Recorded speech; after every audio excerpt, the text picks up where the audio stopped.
Okay,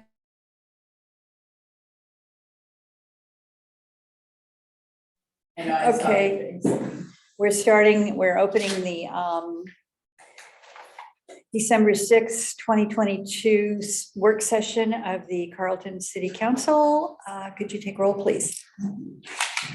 Councillor Rhodes, not present. Is not present. Councillor Eglin. Here. Councillor Erickson. Here. Councillor Brandon. Here. Councillor Silver. Here. Council President Ward Mullen. Here. Mayor Watkins. Here. Thank you.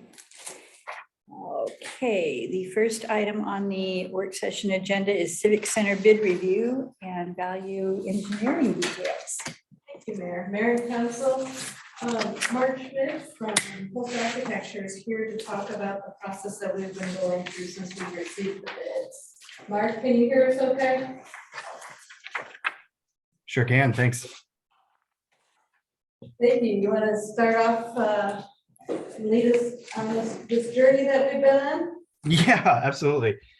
Sure, I was actually curious, Gordon, you were on the call, I believe, right? That I saw your name there. Yep, I see you. Yes.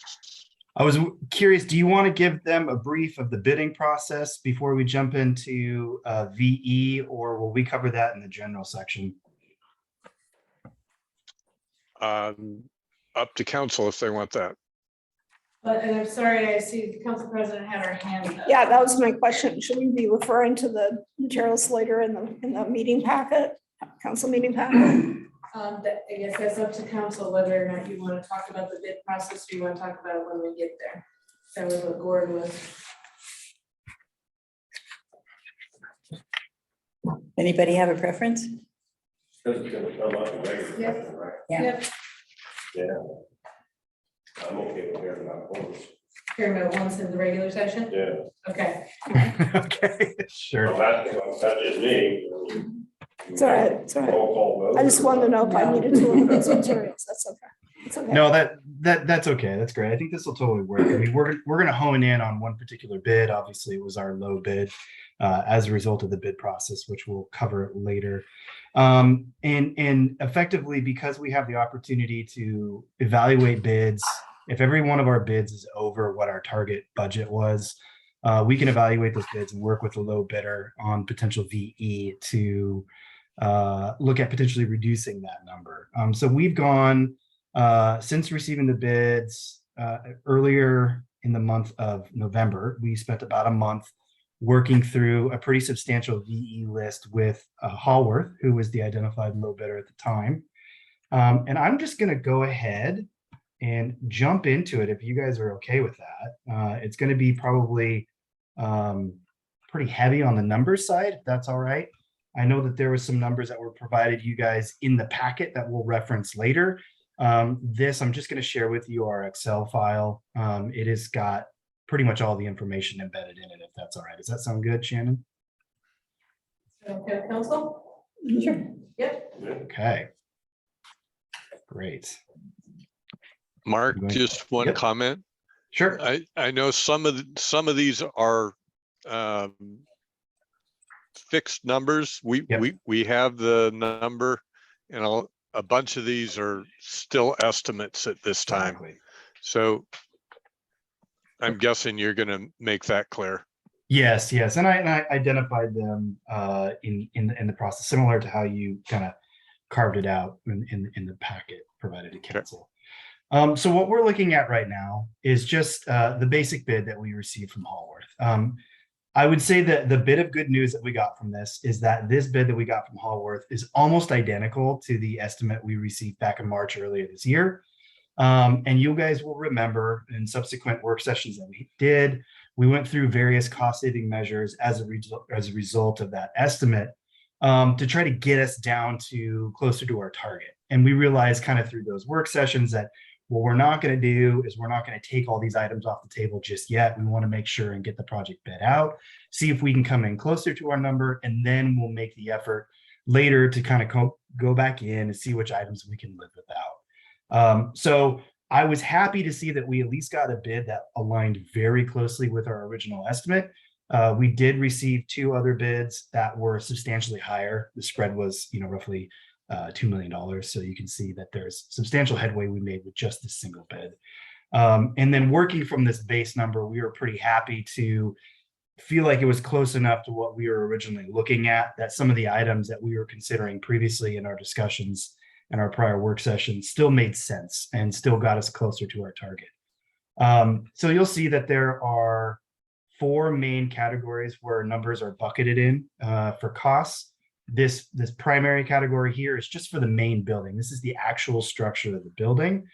This is what you guys are probably most familiar with seeing the numbers allocated for, but that's where the bulk of the numbers live anyways. In addition to that, we have a main site category. The main site is anything related to the earth underneath the building where it sits currently. That would be demo, that would be, paving, that would be et cetera, and sidewalks. Then we have these 2 other additional categories that were added within the last year, the north parking lot and the subsequent west parking lot as well. And those numbers are all included here with their subtotals. Again, this is just the tabulation from the Hallworth bid. So what we can do is we can quickly identify certain buckets and categories where these numbers can fall into. We can say the total building plus the building site itself was $6.7 million. And then you add in the parking totals, which is another $500,000, and that gets us to the grand total of $7.2 million. I have some additional kind of breakdowns from numbers that we can reference later if you guys want to see. But what I would like to do is really focus in on, obviously $7.2 million is not $5 million. So how do we get that number closer to our target goal? And that's what this last month of effort really was between us, the city, and Hallworth. I'm just going to scroll down here real quick. Okay. So starting off on our VE list, value engineering, there was a couple items right off the top that were pretty easy to identify. One of them would be the builder's risk policy. And I could probably let Gordon speak further to why that is an easy one to take off the table rather than myself. But just to kind of keep the discussion moving right now, that was an easy $24,000 that we identified that I believe it was redundant and was unnecessary. Then we start getting into real building elements on top of that. And with each one of these building elements, we also have to consider a couple of things. One, there's going to be cost savings associated with taking some of these as a VE option. However, how does that compare to any associated redesign costs, whether it needs to be re-engineered, or does it have an associated permit revision, or is there an impact to our site design review, and does it require us to go back before the planning commission? And you can imagine that if an item really impacts it, all 3 of those, it's probably an item that we need to potentially consider not taking because of the diminishing returns we get on that. So the first item that we looked at, which is going to be one of those that I'm talking about now, and please let me know if anyone's having any trouble seeing these numbers. I can zoom in further if you need. I can't see any of them. Thank Oh, you you. can't see any of them. Not Yeah. yet, not at all. Not very well. Is that any better? Not really. How about if I do this? Yeah, that's better. That's better? Yeah. Okay. I'm pretty zoomed in on my side, so I apologize. The very first option that we threw on the table earlier in the year, back in the summertime, as part of our discussions, was the canopies along the front of the building. I'm going to show real quickly where these are. So if we are looking at the front of our building, it would be this canopy along Main Street and this canopy just in front of the community room along Main Street as well. That was an identified savings of $94,000. That's a substantial amount of savings. There are a couple of caveats to that one, though, that would potentially make it difficult for us to accept. One of them would be the requirements through zoning code. There is a zoning code requirement that we have to meet 40% pedestrian shelters along Main Street. That's essentially just canopies. Right now, we are including 90% with all of our canopy coverage along the frontage, which is pretty close to what you get when you're walking down Main Street on the other side towards the actual core of downtown. And that's one of the reasons why we brought it into this project, was to bring that continuity through. But if we deleted or removed those east and west canopies, not the main entry canopy, that would still remain. That would bring us down quite a bit. In fact, we only have 12% coverage when all is said and done, if we only keep the front main entry canopy. And I'm going to show that image here real quickly again. If we just, Hey, Mark, are you open for a question? yes, go ahead. Yeah, so on the east side, the west side, there's a parking lot over there, correct? Yep, correct. Okay, on the east side, what will be over there? Well, this is the community room. And then I mean, it's essentially just, it backs up to the street. Oh, So, that's the west side. I'm talking about the east side. You talked about having canopies on the east side. oh, I'm sorry. I'm talking about on the building frontage, right? So On the if you're east, looking- on the front, on the east. yeah, front. yeah, the east side of the front. Sorry. So we have three main canopies on our front, right? We have our main entry canopy here that's higher. And then we have one on the left and one on the right. The one on the right is what we're calling the east canopy. It's over our community room spaces. All right, Does that make sense? yeah. Okay, great. So the issues with that one is we do know that there's going to be design costs because, you know, we have to re-render things for a planning commission revision. There's likely going to be a permit revision associated with that. We'd be reducing our coverage of canopies from 90% beyond the 40% requirement down to 12%. So that's in excess, 20% in excess. Sorry, there's a lot of percentages associated with that. It just requires a major variance, which then pushes us in front of the planning commission. It's not the end of the world. Like, we can certainly do it. We can push that through, and we could likely have it pass, no problem, and, you know, get the savings of almost $95,000. There is going to be associated design costs, probably in the $5,000 to $8,000 range from our side, and, you know, creating these renderings and additional time that it takes to go through the planning commission process and permit review process. But that's still a substantial savings. But it is something that we want to, when we're sharing these, make sure that you guys are fully aware and that we're fully transparent that the $94,000 savings that you get does come with some caveats. A lot of these other ones don't have that associated with it at all. They're very easy, off the top, material changes, et cetera, that we can take savings from immediately. So that's one that I think that we should mull through and discuss as a group, whether it's something that you guys feel is acceptable. It is a substantial amount of money, so it's worthwhile to pursue and discuss. Number two, which is identified here in green, this is going to be one of the items that Gordon included as a quote unquote hard or fixed number that was included in the bid that we can easily identify a savings amount for it. Hallworth has told us that that is the actual bid for this particular scope, and that is going to be this vine trellis on the west side, and that's actually in our parking lot. I'm going to show you this image here again. That's going to be right here. So it's going to be, as it sort of breaks up the parking lot between the parking lot and the building, we created these kind of screens that allow for vines to grow on, and also allows for within the rhythm of the general building with our window openings above as well. What we'd be doing here is we'd just be removing it. The bigger issue with this, and I'm sorry I don't have an elevation, I apologize. I can probably show it to you a little later. You'll notice that there aren't windows on the side of the building, right? Because that's part of the police department that has all the functions that you can't really put windows in. And so that's one of the primary reasons why we use this vine trellis to sort of create the same window pattern, the same pattern as the windows, but have it be in front of it and be within this sort of organic kind of landscape form. But we can easily remove it. It's a $14,000 savings. And what we've talked about before was, hey, now we have a blank facade on the building. Maybe we reincorporate later some sort of mural similar to what is on the current police public safety building. And I know that that's something that everyone was a little bit excited about, and maybe even liked it more than the vine trellises, but that would not necessarily be part of our number now. That would be a later project that could be brought in down the road after the building's done. But from our perspective, what we're looking at is, you know, I think, it's $17,000 savings to just remove those altogether. We don't think that there is a planning commission review. It's potentially something that we'd have to run through Kyle Jenkins, but it might be just staff level review. I don't think there's really any issues with that. Could just be a simple pass through if that's something that is determined is still needed.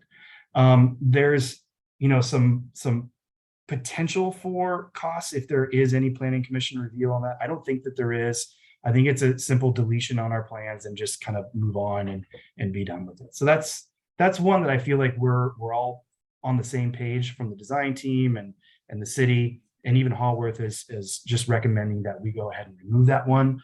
So from our standpoint, that we're saying we recommend it, we also want you guys to make the decision on that.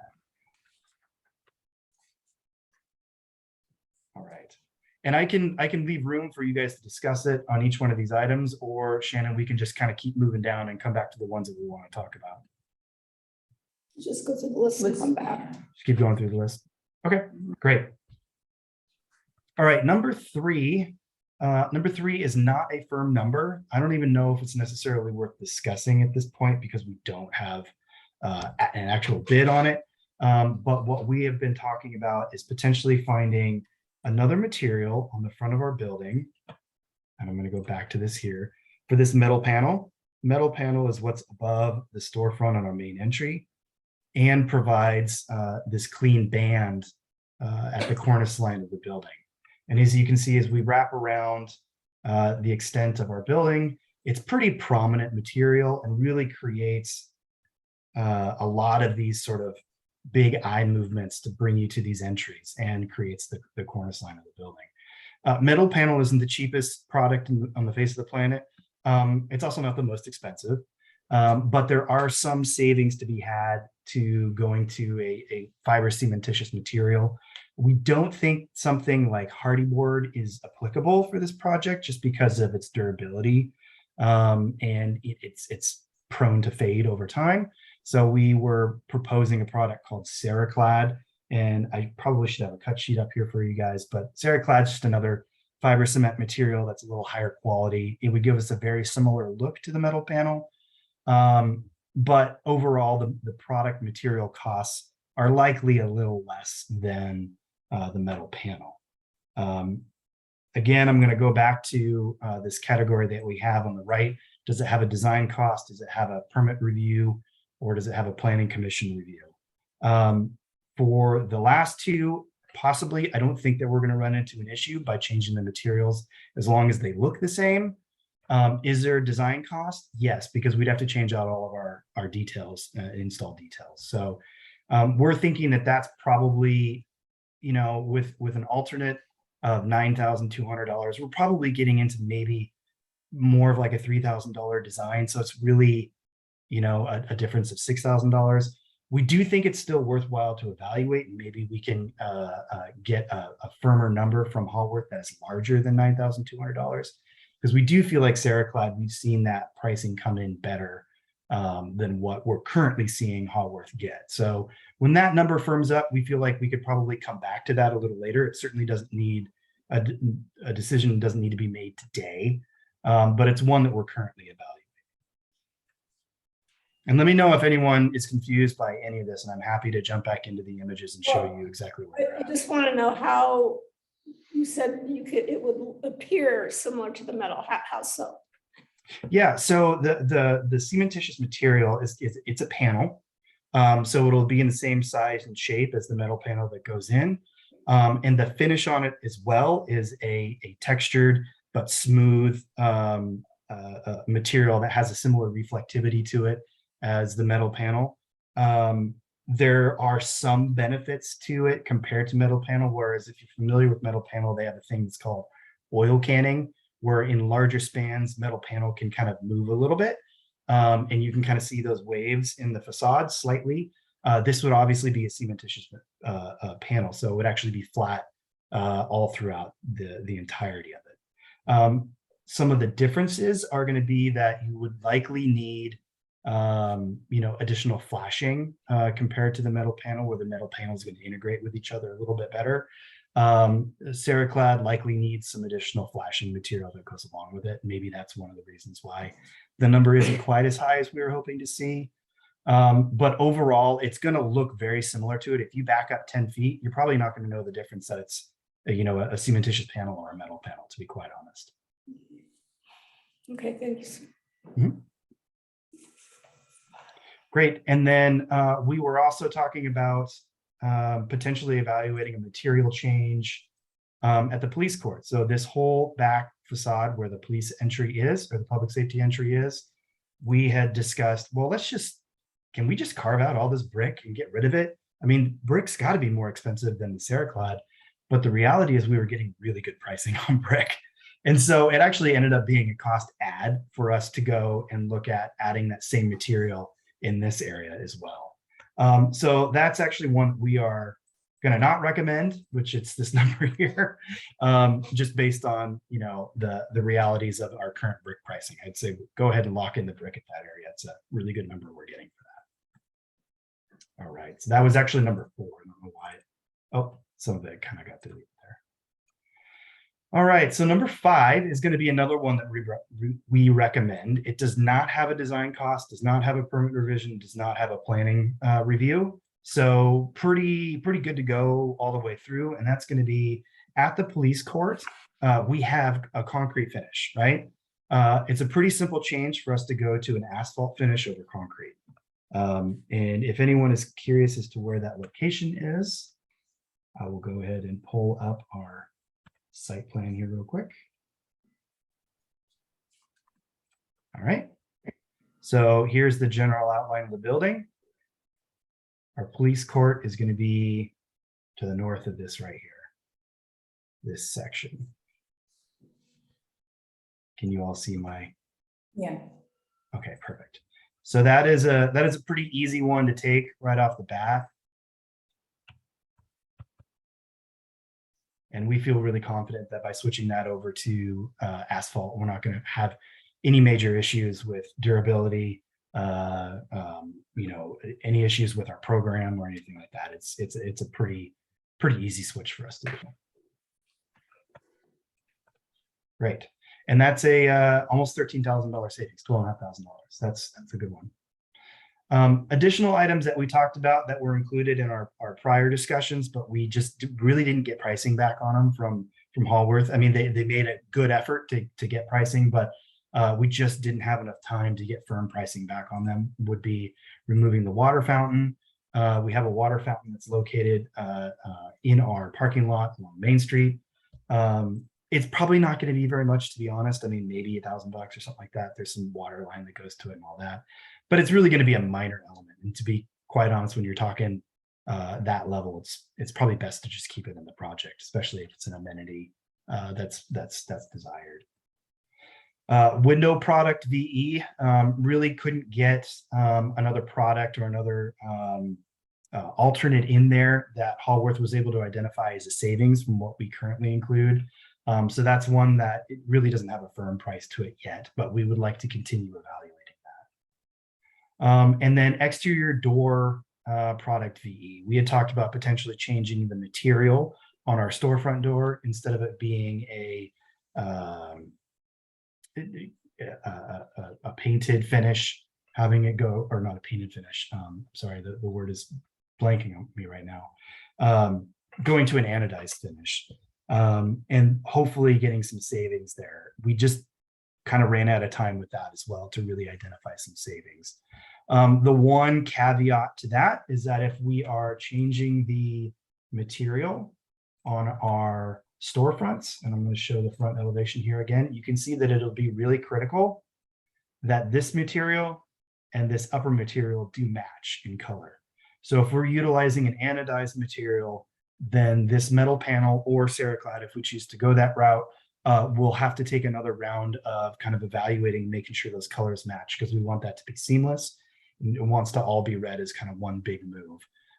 If they start to get too far apart, it's going to look kind of chunky and a little checkerboardy when you look at these materials next to each other, lose a little bit of continuity. So that's really just a kind of a design move, something that we're hoping that we can get some savings on. And we'll continue to evaluate that when we get some firm pricing back from Hallworth. All right, the next item, oops, I'm sorry, my dog is barking in the background. This real quick. What?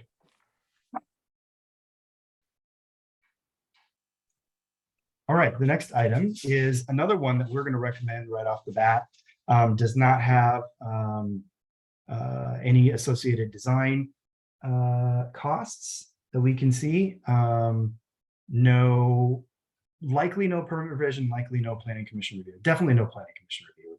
It's just switching the product of our roofing material over from, I believe we have a TPO spec over to a Duralast product. And to be quite honest, we are seeing a savings of $35,000 on that. We would say take it all day, every day, because a lot of times in the past, we've looked at Duralast and it's actually come in more expensive than TPO. And so this is a kind of a happy scenario that we're running into now. We feel really comfortable in the Duralast product. And since we're getting savings for it anyways, absolutely take it. So that's definitely one that we would recommend. And from our standpoint, that's pretty much just a change or an RFI from the contractor. It'll come up to us and say, confirm switching TPO over to Duralast. And that's something that we can easily confirm and move forward and get the savings from pretty quickly. So there's really no associated design costs unless there's major issues with waterproofing, but I don't see that being the case. Okay, number 10 is going to be another one that we do have firm costs for, but similar to item number 1, it's related to the canopies. Again, it's going to be, I'm going to pull this up real quick. So the number is $14,314. That's the amount of savings that we get. And what we're talking about here is you can see that on our canopies, I'm going to zoom way in so that everyone knows what I'm talking about. We have these kind of knife plates that come out, right? These angled knife plates. They actually go back in and are welded directly to steel columns on either side of our windows. And that actually is what holds the canopy up. A lot of times you'll see tieback rods that go back. Well, this is a really nice kind of clean piece of structure that goes back in and ties to the building and really integrates into the overall brick facade. What we're talking about here is actually switching to a tieback system. That would mean taking the rods and actually tying them back to the building in the same angle, but getting rid of this metal panel plate and the associated columns that are kind of buried within the wall to help support that. So it's a little bit of a different system. We were hoping to get maybe some more cost savings on this than what we did. Looking at $14,000 of switching that, we were kind of hoping it was going to be more like 25, because it does have some significant re-engineering costs from our structural engineer. And so that kind of takes some of the assumed savings, instead of looking at it like, yes, this is about a $15,000 savings, it's more like a $10,000 savings, because we do have to deal with all the re-engineering from our structural side to make sure that all works and your canopy doesn't fall down. So that's something that we would probably not say I recommend it just today, but I think it's something definitely that we want to talk about. We do have firm costs on it, and I think hopefully we could, re-engage in the conversation with a structural engineer, maybe look at reducing some of the impact to the re-engineering of that if possible to make this more of a savings.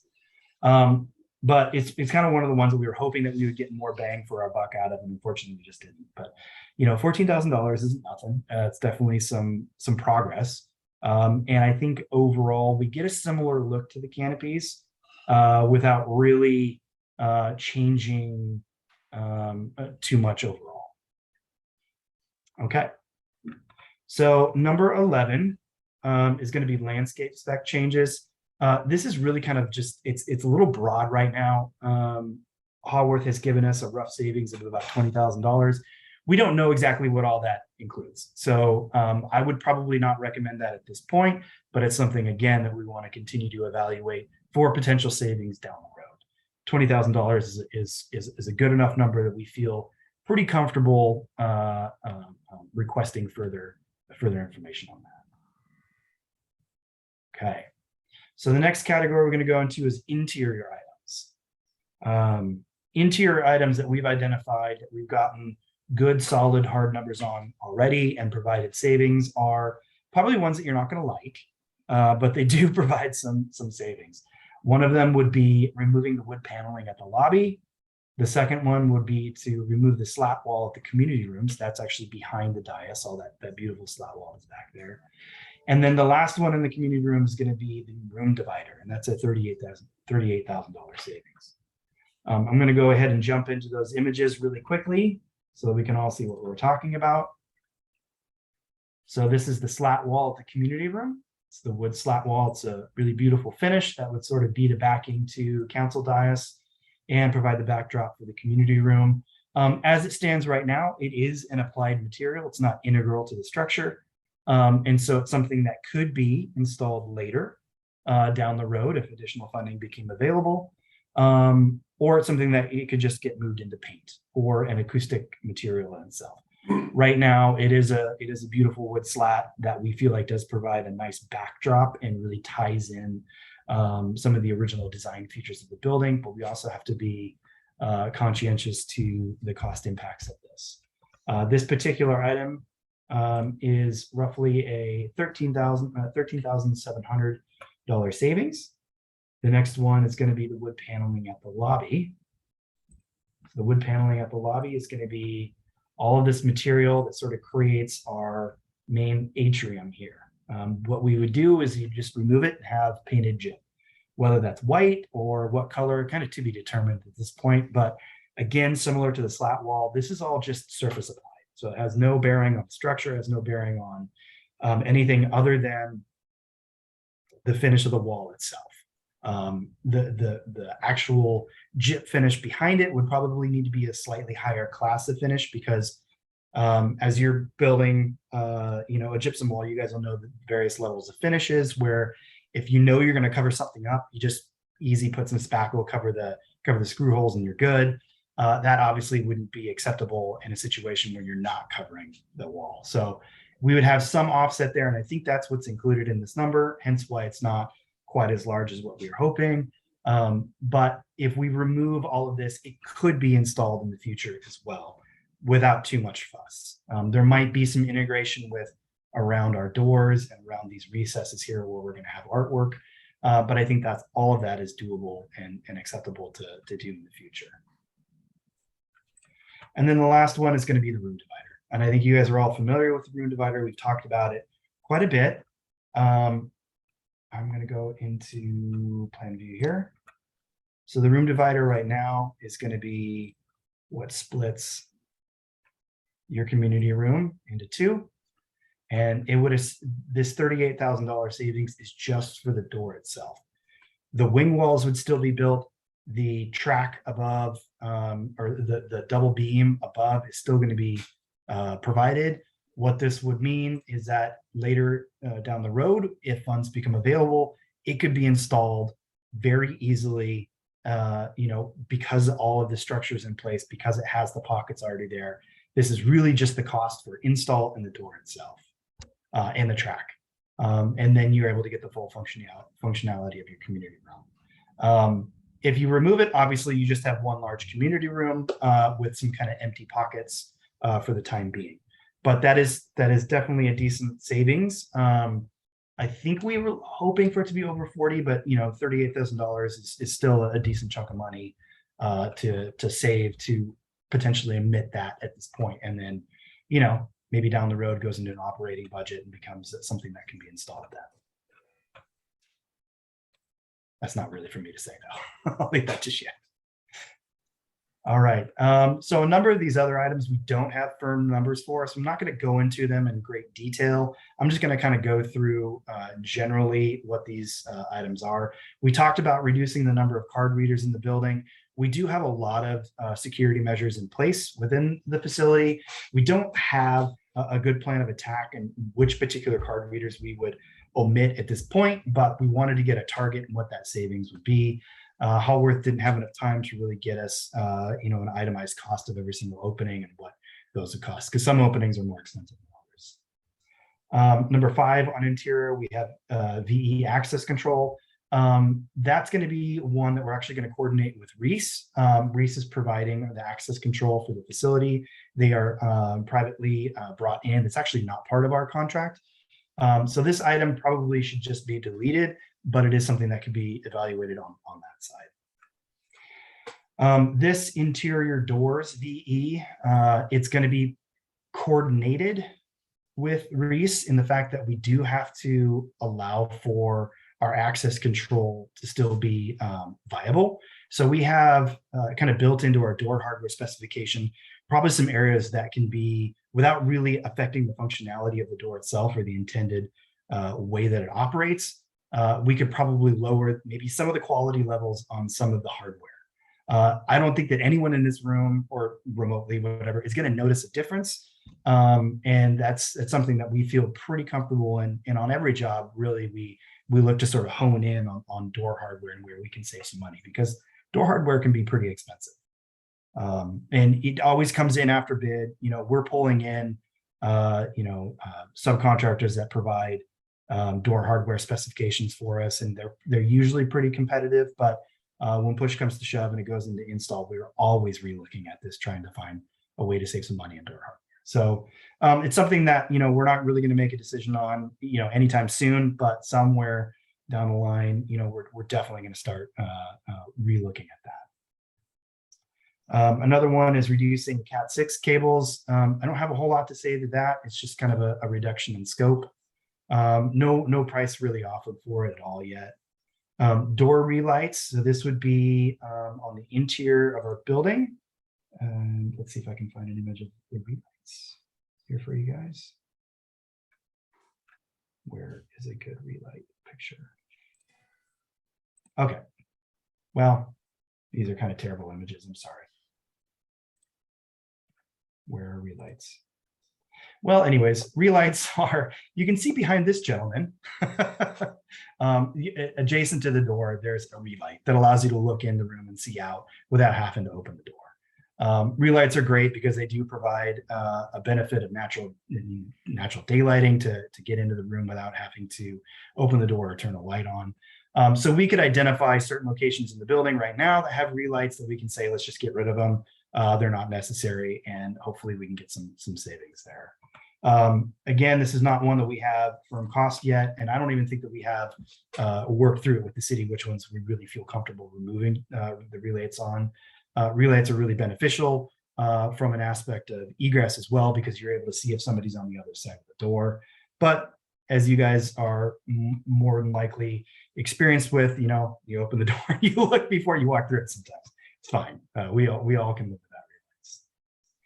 All right, a couple more interior VE items. We're looking at an appliance VE package. It's probably not going to be a whole lot because these products in general, we don't have like 600 apartment units that we're trying to save money on. We're really talking about 3 specific kind of 2 kitchenette areas and 1 kitchen area. There's probably going to be some savings, but it's not going to be a massive number. It's definitely not going to get us down to 5 million, but it'll be something, and we'll get that identified from Hallworth when they're able to get a firmer price on that. Another one that we are looking at, instead of the solid surface countertops, switching over to a P-lam finish. You guys are probably very familiar with the P-lam finish. It's just a little bit lesser high quality material, but still high quality enough that it would be acceptable in the building. And then in this last, yeah. Like Formica, is that what you're saying? Yes, exactly. Yep. And then this last one for interior items is wood framed pony wall in lieu of guardrail 1. A lot of weird things said in that sentence, but I'm going to show you where this occurs. So we can go up here to the lobby view again. So this is what we're calling guardrail 1. This is a sort of a mesh, perforated mesh panel that is on the landing as you go upstairs and provides the guardrail to look down into the atrium or the opening space, the lobby. We prefer this to be something that is transparent or translucent to some extent, that allows you to sort of see through it and also be able to have better viewing down into the lobby. However, there is some associated costs. Having that kind of a high quality guardrail costs more than just building it, stick framing it, providing a gypsum wall there that would just be opaque. Totally acceptable. We could do that as well. The view from upstairs would change slightly. I'm going to scroll down here to look at that. Where is it? Right here. So this is our view from upstairs. You would see that this just becomes solid. It's really not a great view because we can't see a whole lot of it. The intent of this view is obviously to see the lighting in the lobby and the way that all this this wood paneling and this wood ceiling kind of interacts. But this would just become a solid wall rather than a perforated screen. It's not one that we have firm numbers on yet, but I think that's something that we can continue to look at. MEP items, I'm not necessarily going to run too much into these because none of these, again, have firm numbers except for the access control numbers. But to just kind of give you an overview, we're looking at changing the ductwork from the flat oval look in the community room to a round ductwork or even like a rectangular ductwork. Not a whole lot of savings. I was kind of expecting it to be more, but it's only about a $1,500 savings is what Hallworth is estimating right now. Sidewall, kitchen, and exhaust. Right now, we're pumping it up to the roof. You know, we're allowed by code to actually sidewall vent that out. It's probably not a whole lot of savings, but again, it's something that we're looking at. Moving the dryer to level 2 within the public safety side just takes out some of the ductwork runs that you have. It's not going to be a huge savings, but it's something that kind of just by moving its position, location in the building, you are going to save some money. However, you're going to have to reorganize the top floor of the police department building to accommodate that. Mini split thermostats, revising to wireless, really no savings on that. This is going to be a big item, I think, for us as we work through the project, and is getting a value engineering package for our lighting. It's really to be determined at this point. We got a number of substitution requests during bidding, and they haven't been fully evaluated as of yet because we haven't really gotten to a comfortable level on our lighting number. We do have substantial savings that's possible there by really reducing some of the qualities of fixtures throughout the building. But as of right now, it's really in a to be determined category. But we'll continue to evaluate that. Reconsider generator fuel tank size, reducing it from the 72-hour capacity. This was recommended, or this was suggested by our mechanical engineer. However, I think from our perspective, Holst really doesn't feel comfortable recommending this, primarily because it really affects the overall function of the building. Yes, you're going to save a little bit of money by reducing the generator fuel size. However, the intent of this building since 2019 has always been to utilize this facility as an emergency operations center. And if you reduce that fuel tank capacity, you no longer can provide the emergency operations center. In the event of a power outage, you need to have 72 hours. That's a basic fundamental requirement for an emergency operations center. So we don't even have a number for it, but it's not one that we're going to continue to recommend. So I think that we're just going to probably remove that one on this list off of this list unless anyone from council feels like they want to continue to look at it. All right, a few more items, and if you guys can bear with me, I know we're getting close to the hour here. Reducing the number of floor boxes. We do have a substantial number of floor boxes. It provides great flexibility for the building, but they are not the cheapest thing in the world. We don't have a firm number on it, and when we do, we can certainly continue to evaluate that. The last couple of items that aren't firm numbers are aluminum conductors for feeders of 100 amp. Plumbing spec changes. I don't know exactly what's included in the plumbing spec changes. That was one that was provided by Hallworth. No firm number yet, but it's a pretty substantial savings. We certainly want to evaluate that when we know more specifics about it. And then some smaller electrical ones. There, it looks like there's a 2-year warranty. Deleting on-site service testing, and probably one that I should have Kent answer what all that entails. But it's a pretty, $5,600. There's a decent savings there.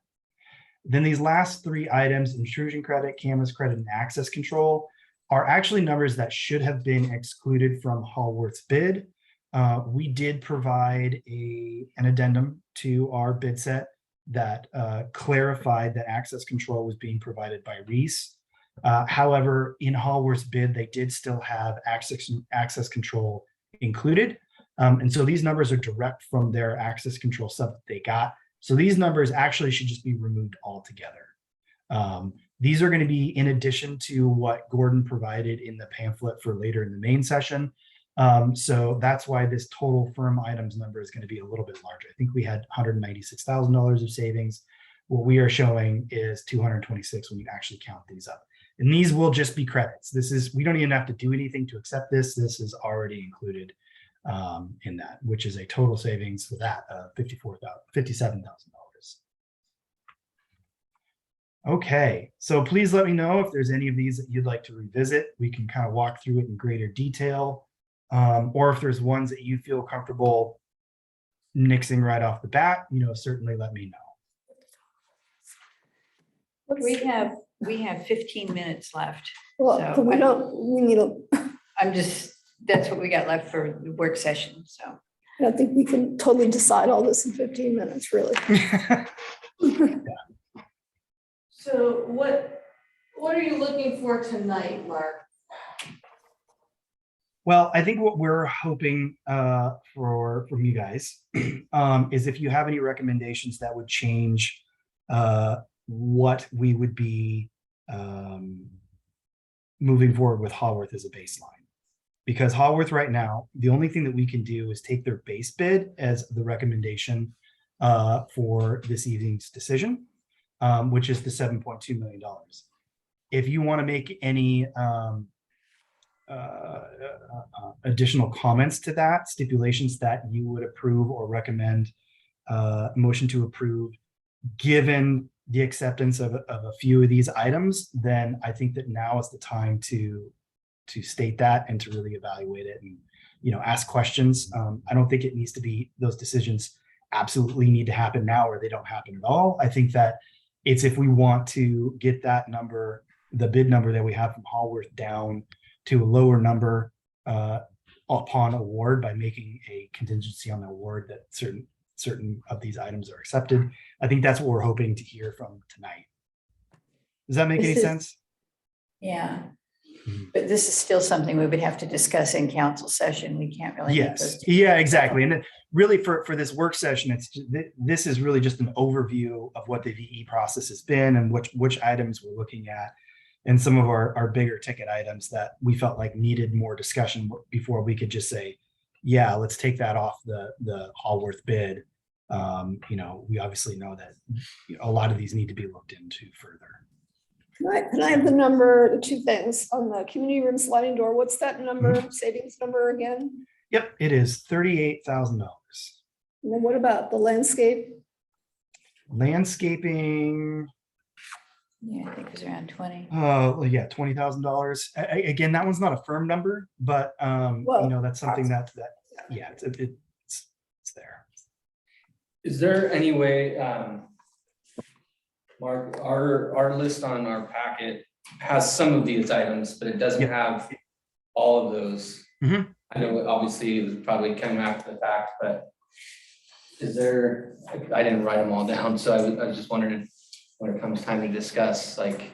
We don't have a can lot we of the get that numbers. emailed over to, Yeah, I'll tell you, I know that what we felt comfortable putting into our recommendation, we only felt comfortable providing the numbers that Hallworth had said, these are firm numbers, these are actual bidded numbers that we have that we can provide. Because that's, if we ask them to take out the landscape without them actually having a firm number on it, I don't know that we could hold them to it. And so what Gordon provided in the recommendation is all these items in green, with the exception of the access control, because these just came in last night. And so they came in after we provided the recommendation. So all these other items are on your list. They just don't have numbers associated with them because they really are not the final number. So I wouldn't say, in particular, number 11, the landscape change of $20,000. I mean, I feel pretty confident that we would get that savings. However, that's not Hallworth's final number. It still needs some more investigation. Does that make sense? I think so. I guess I got a follow-up question. So you kind of said waiting, there's some notes on waiting on supplier. But then it kind of contradicts what I think you're saying is we need to decide tonight which VE items we want. But we're still waiting on some numbers that might change. Hey, Mark, Yep. this is Gordon. Can I Mhm. interject one thing real Sure. quick? Yep, go ahead. So the actual recommendation, and you guys don't have to do this, but the actual recommendation is award for the bid Yeah. and then give yourself time to think about which one of these that you want to do. And then we delete it with a change order. So that gives you a little bit of, you're just seeing these. And that gives you Mhm. some time. You still get the savings if you want to do them. And it also gives us the time to get some hard numbers on some of these other ones. And then we can bring those back to you. So from that standpoint, all you would need to do tonight is decide whether you want to award or not. Right. And then you can decide on these others. Correct. Yeah. And the only additional option we have, and correct me if I'm wrong, Gordon and Shannon, I believe that we do have the ability to put a condition on that approval. That if there is any of these items that you see tonight that you feel are no-brainers and you feel comfortable taking right off the top, you can make that choice. But our recommendation right now is just for the base bid and to continue evaluating these values.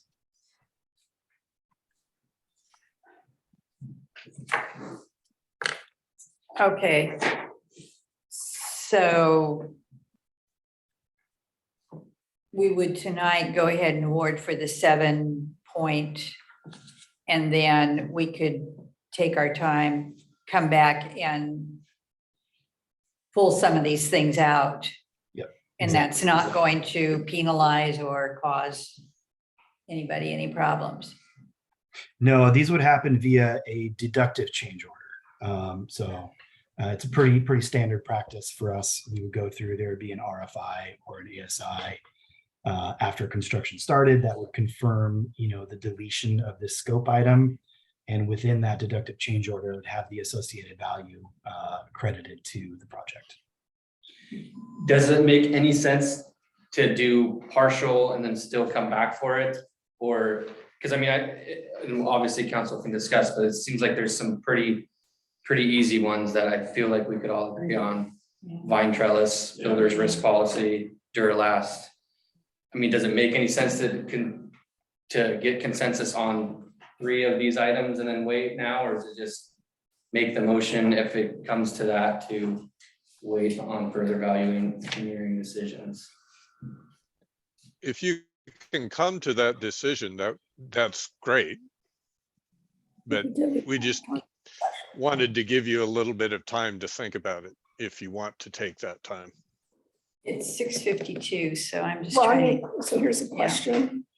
Can we carry over, just for our own discussion, into the actual meeting session to just at least discuss some of these things? It was raised as part of the bid process, yes. Okay. The ones with the firm movers. There's nothing we can really vote on right now anyway. No, not just unless you have further questions or discussion before you go into your regular meeting. Do we have a guess on when we'll get these numbers back from Haworth? Some of these, when we're waiting on suppliers, will it be a couple weeks? That's a great question. I think things will probably start to move pretty fast if they're awarded. I think that's kind of the nature of the way that works. So I would expect to hear it, hopefully some movement on some of these, at least before the end of the year. And at the very least by the beginning of next year, 2023. I know that sounds kind of dramatic, but since we're in December, a lot of people take holidays. So I don't think that we're probably going to have a whole lot of movement before the next work session, unless there's another work session option in December. But I believe that the next one is in January, correct? That's correct. It'll be January 10th. Actually, our work session has an agenda item, but doesn't mean we can't make it part of the regular session. So with that, will there be, say if you get rid of that railing and you just stick frame something, are you gonna create some kind of pictures for us so we can see what the difference will look like? Get rid, you get rid of that paneling in the entranceway, and then are you just gonna look to sheet rock the walls? What's your thought? What materials are you gonna replace with? Yeah, exactly. I mean, those are all things that are part of the evaluation process, and we would have to present them to you guys in a manner that you can, actually visualize it. So we would probably provide at least a rendering or two of what the condition would look like. Obviously, we don't have those today, but Right, so this is something you could have for us at the next work session? potentially, yeah. Yeah.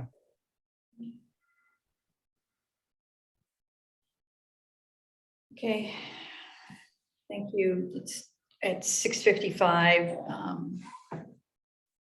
Unless there's something that you really need. Okay, do we have a motion to adjourn the work session? Please. Move to adjourn. Thank you. Second. All in favor? Aye. Aye. Thank you. Thanks, Mark. Thank you. I know it's heavy material. Yeah. Whenever we talk numbers, it's like, Well, we'd take 3 hours to just probably ask questions, but we're kind of limited on that, unfortunately. Well, thank you. I appreciate it. Thank you. Appreciate it. Hang tight, Mark, we'll come back to regular session. Thanks. I'm not really happy about being rushed on this. Clock, and we are opening the December 6th, 2022 regular session of the Carlton City Council. Roll call, please. Counselor Rhodes, Absent. Counselor Eklund. Here. Counselor Erickson, Here. Counselor Brandau, Here. Counselor Skipper, Here. Council President Ward Mullen, Here, Mayor Watkins. Here. Please join with me in saying the Pledge of Allegiance. I pledge allegiance to the flag of the United States of America, and to the republic for which it stands, one nation, under God, indivisible, with liberty and justice for all.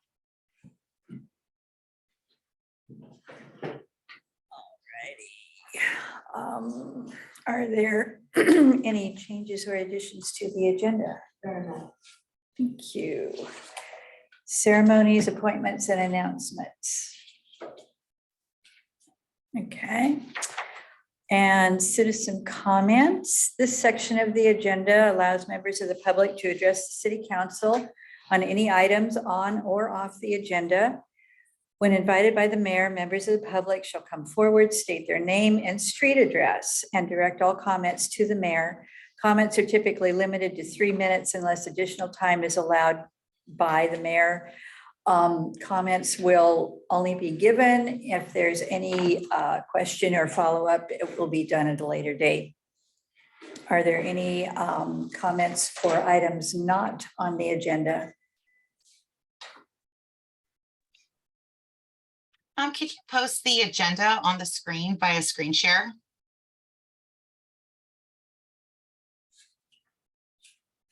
Can we- On the web, I don't know, we don't have it loaded.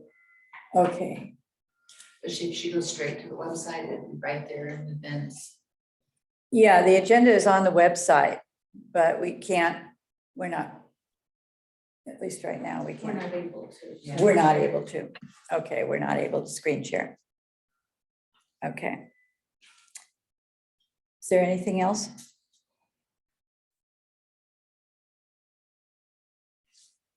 Okay, questions about items that are on the agenda?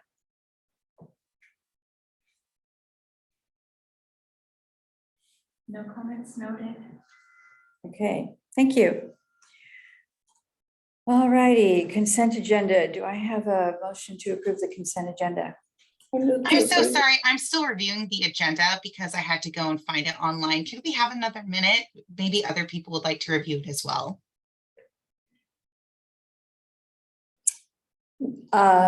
Okay. Did you have a question? Excuse me, did you have a question, Crystal?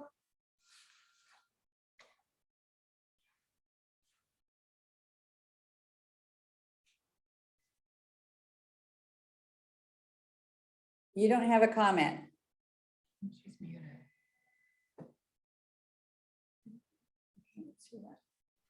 I'm so sorry, I was muted. I had some questions regarding the building presentation or the working session that we had today, if that's all right. But I'm trying to make sure it's on the agenda, so I want to ask the question in the right place. Okay, go ahead. What is the question? So the question is, for my understanding from what we saw, is the building is going to be 12,700 square feet, correct? That's the proposed plan Yes. at a price point currently, because we don't know the full cost of the amended changes. So the proposal's for 7.2 million. Is that That's correct? the estimated Okay. top end, yes. Okay, fantastic. So my understanding is we have roughly around 745 households in the city of, in this town city of Carlton. That comes to about $9,664.43 per resident. And that only gives them 17 square feet per household with a per household cost of $566 per square foot. So my question is, why are we proceeding with this? Because that's a huge expense for 745 households. As I said earlier, we will not be answering questions here. You can go ahead and ask it, and you've done that. And we will work with, yeah, if you would please send a follow-up email to the city manager, we can respond at that time.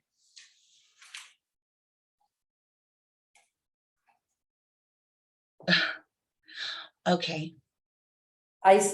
That was made clear in the beginning that we were not responding to questions. We will take questions and we will follow up offline to answer your questions. Fantastic. And you said the city manager, I should submit my contact information and my question to? Yes. Fantastic. Yes. And then will those questions and responses be made public? If you want them to be, sure. Oh, I mean, I think they're They always important are. questions. Yeah. Yes. Anything Thank you that so comes much. out of I'm sure I'll have more as the meeting goes on. No, that's the end of the question. Yeah, just make a list of your questions and send them to Shannon at the end of the meeting. Thank you. Okay. We were Agenda. back to the consent agenda. Yes. I move to approve the consent agenda as presented. Is there a second? Second. All in favor? Aye. Opposed?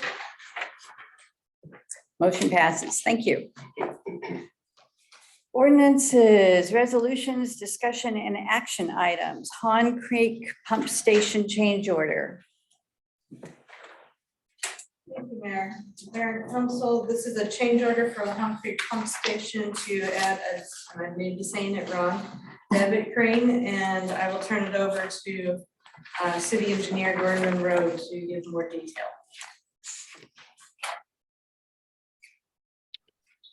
So this is a change order to essentially replace and upgrade the davit crane that is existing. The initial design for the pump station, the existing davit crane was sufficient. The actual pumps that were supplied are bigger, heavier, and so the existing davit crane no longer has the capacity. So this is a change order to provide a new one with enough capacity to lift the pumps that were provided.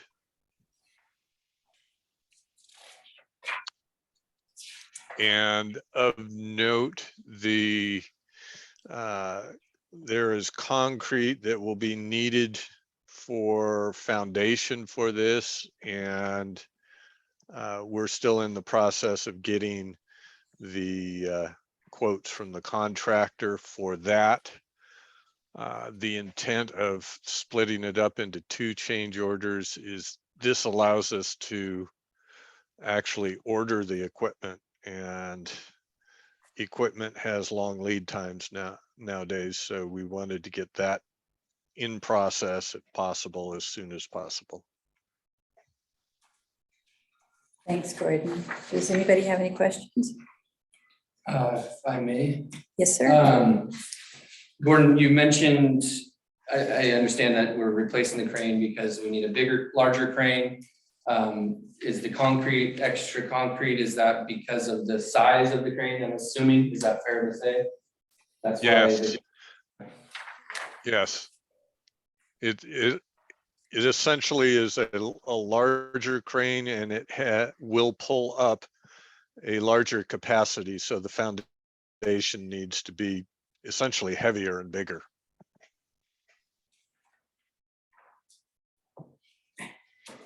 Counselor Erickson. So Gordon, the crane we're getting rid of, the new crane is what, 2,800 pounds? The capacity, right? And the old crane, is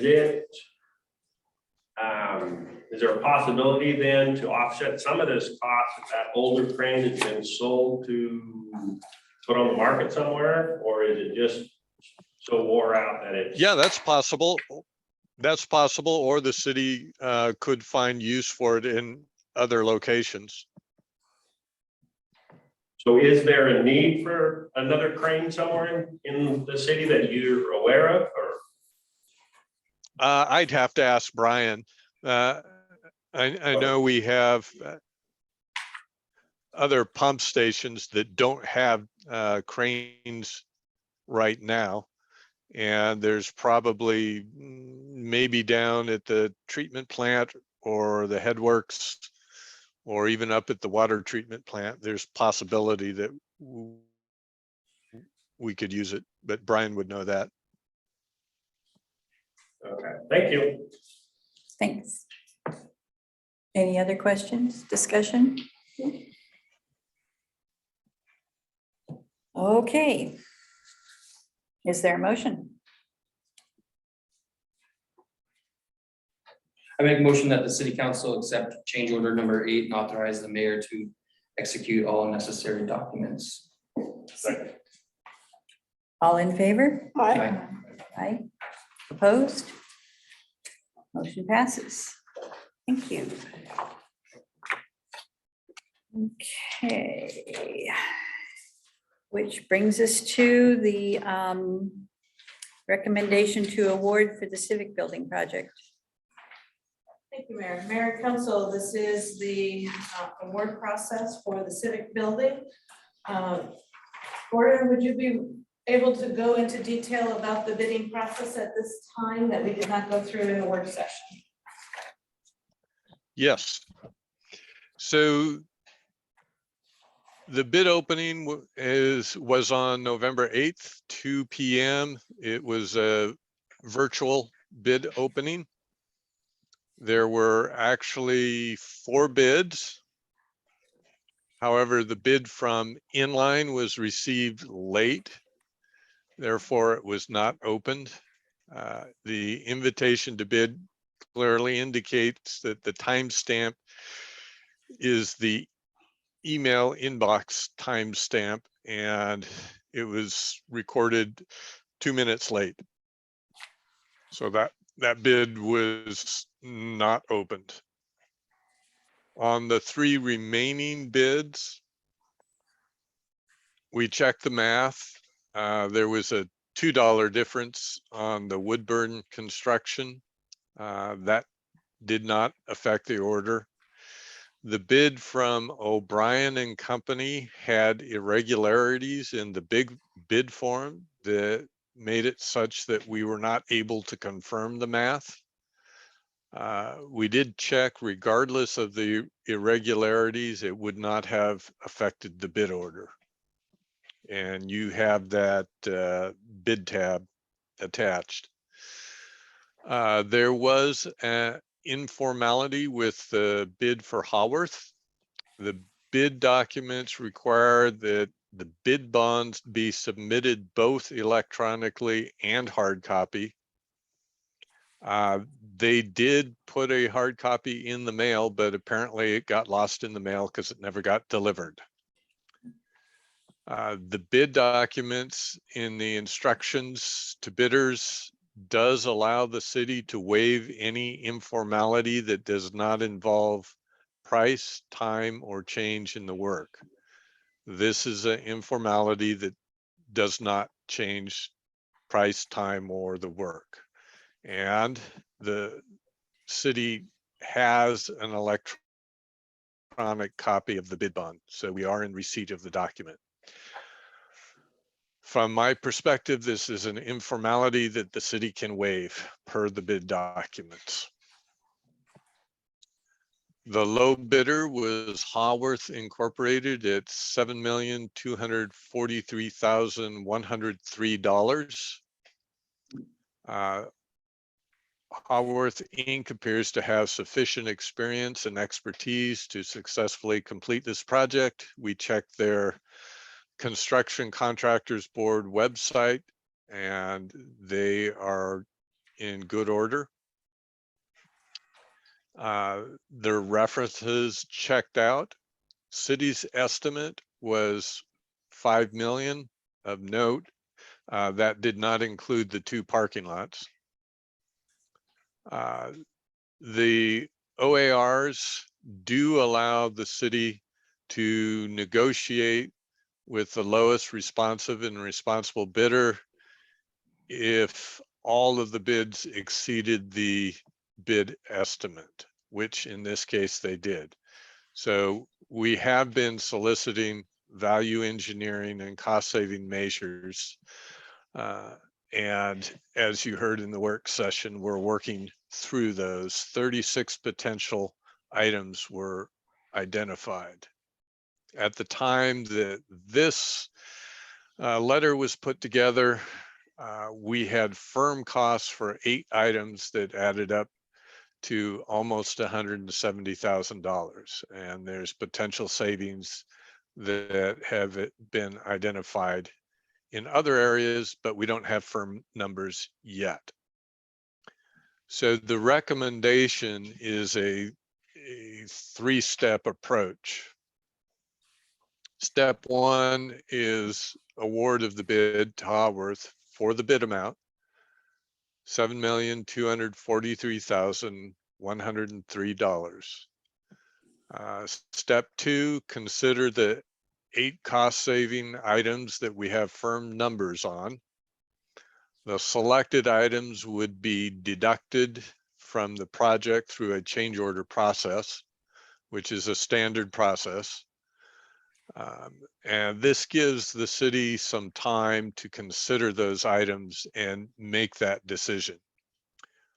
It takes at least 4 weeks to get a contract signed, so you would have at least a month to review those 8 items that we already have numbers on and decide which ones you would want to move forward with.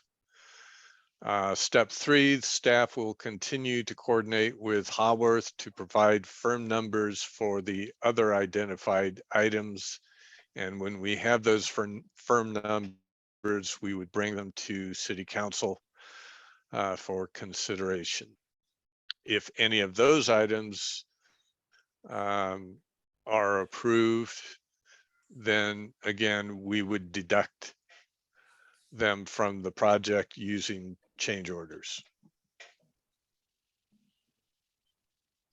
So are there any questions concerning that material? Jeremy? You got any questions? No, I'm good. Okay, Considering what? I mean, we're gonna discuss this, right? Tonight? yeah, Yeah, is that what you're asking? yeah. I was asking Jeremy if he's been sitting there and being kind of quiet. I Oh, thought okay. I'd check up on him. No, he said he's fine. So is there any discussion then? Well, from my point of view, and I know it's a big cost savings, the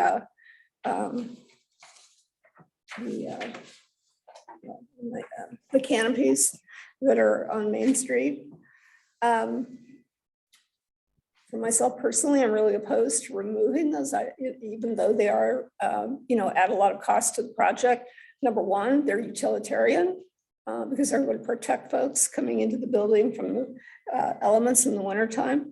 Number two, as you look at the images of the building, it provides, a unique architectural element, and removing them is, taking that building to look more like a big square brick building, basically. It just removes a very important design element, in my opinion. I just don't, even though it's expensive, I don't see the value in removing it.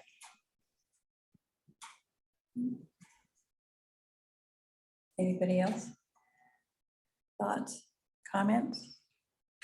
So with that canopy, like you say, I like the canopy look too, but there is a cost savings if they change the support structure. I could live with that. If they go to basically it's a turnbuckle style. It's like we said, like about 14,000 or something. Yeah. I could live with that. It's Might just. be nice if we could see, that's one of the things I'd like to see it. What's it gonna look No, like? right, exactly. Yeah. No matter, I've seen them on other buildings. I mean, I know what they are, but it'd be nice to see it on this building. If possible. So you'd like to see a design of it? Yeah. Mark, is that possible to have a design done of the tie back look, and is there an additional cost to that? There is, yes to both questions. I should state that while tonight's work session was for the benefit of council to provide any insight for you guys in making this decision, if any of these items were required to be approved before an award would be made. That was our intent, to provide all this information this evening. By no means is there a requirement to actually make the decision this evening. The award can be made at the recommended bid total. And after construction starts, we can always go back through later and request a deductive change order to allow council sufficient time to review these, and for our design team also to provide the necessary materials for you guys to review it. And if you were to do a picture for the tie back to allow council to see that in January, what would be the cost associated with that? Well, that's a great question. If it's merely a rendered picture, we could do that fairly easily and fairly inexpensively. We would want to make sure that we were coordinated with our structural engineer. I don't think engaging with them would necessitate an ASR from their end. I think it would just be confirming, our thoughts that, hey, this tieback system is going to be sufficient. It's not going to change any of the depths of the walls or anything like that. Quick confirmation, yes, we can probably get you guys an image. I don't think it's going to be something that we're going to charge you for just for the image itself. However, the redesign and the structural redesign, that would come at a cost. Okay, so just an image for them to be able to see what it might look like is at no additional cost. Yeah, we can provide that. So I'm hearing that that's something that's desired for the January meeting. Right. Yeah.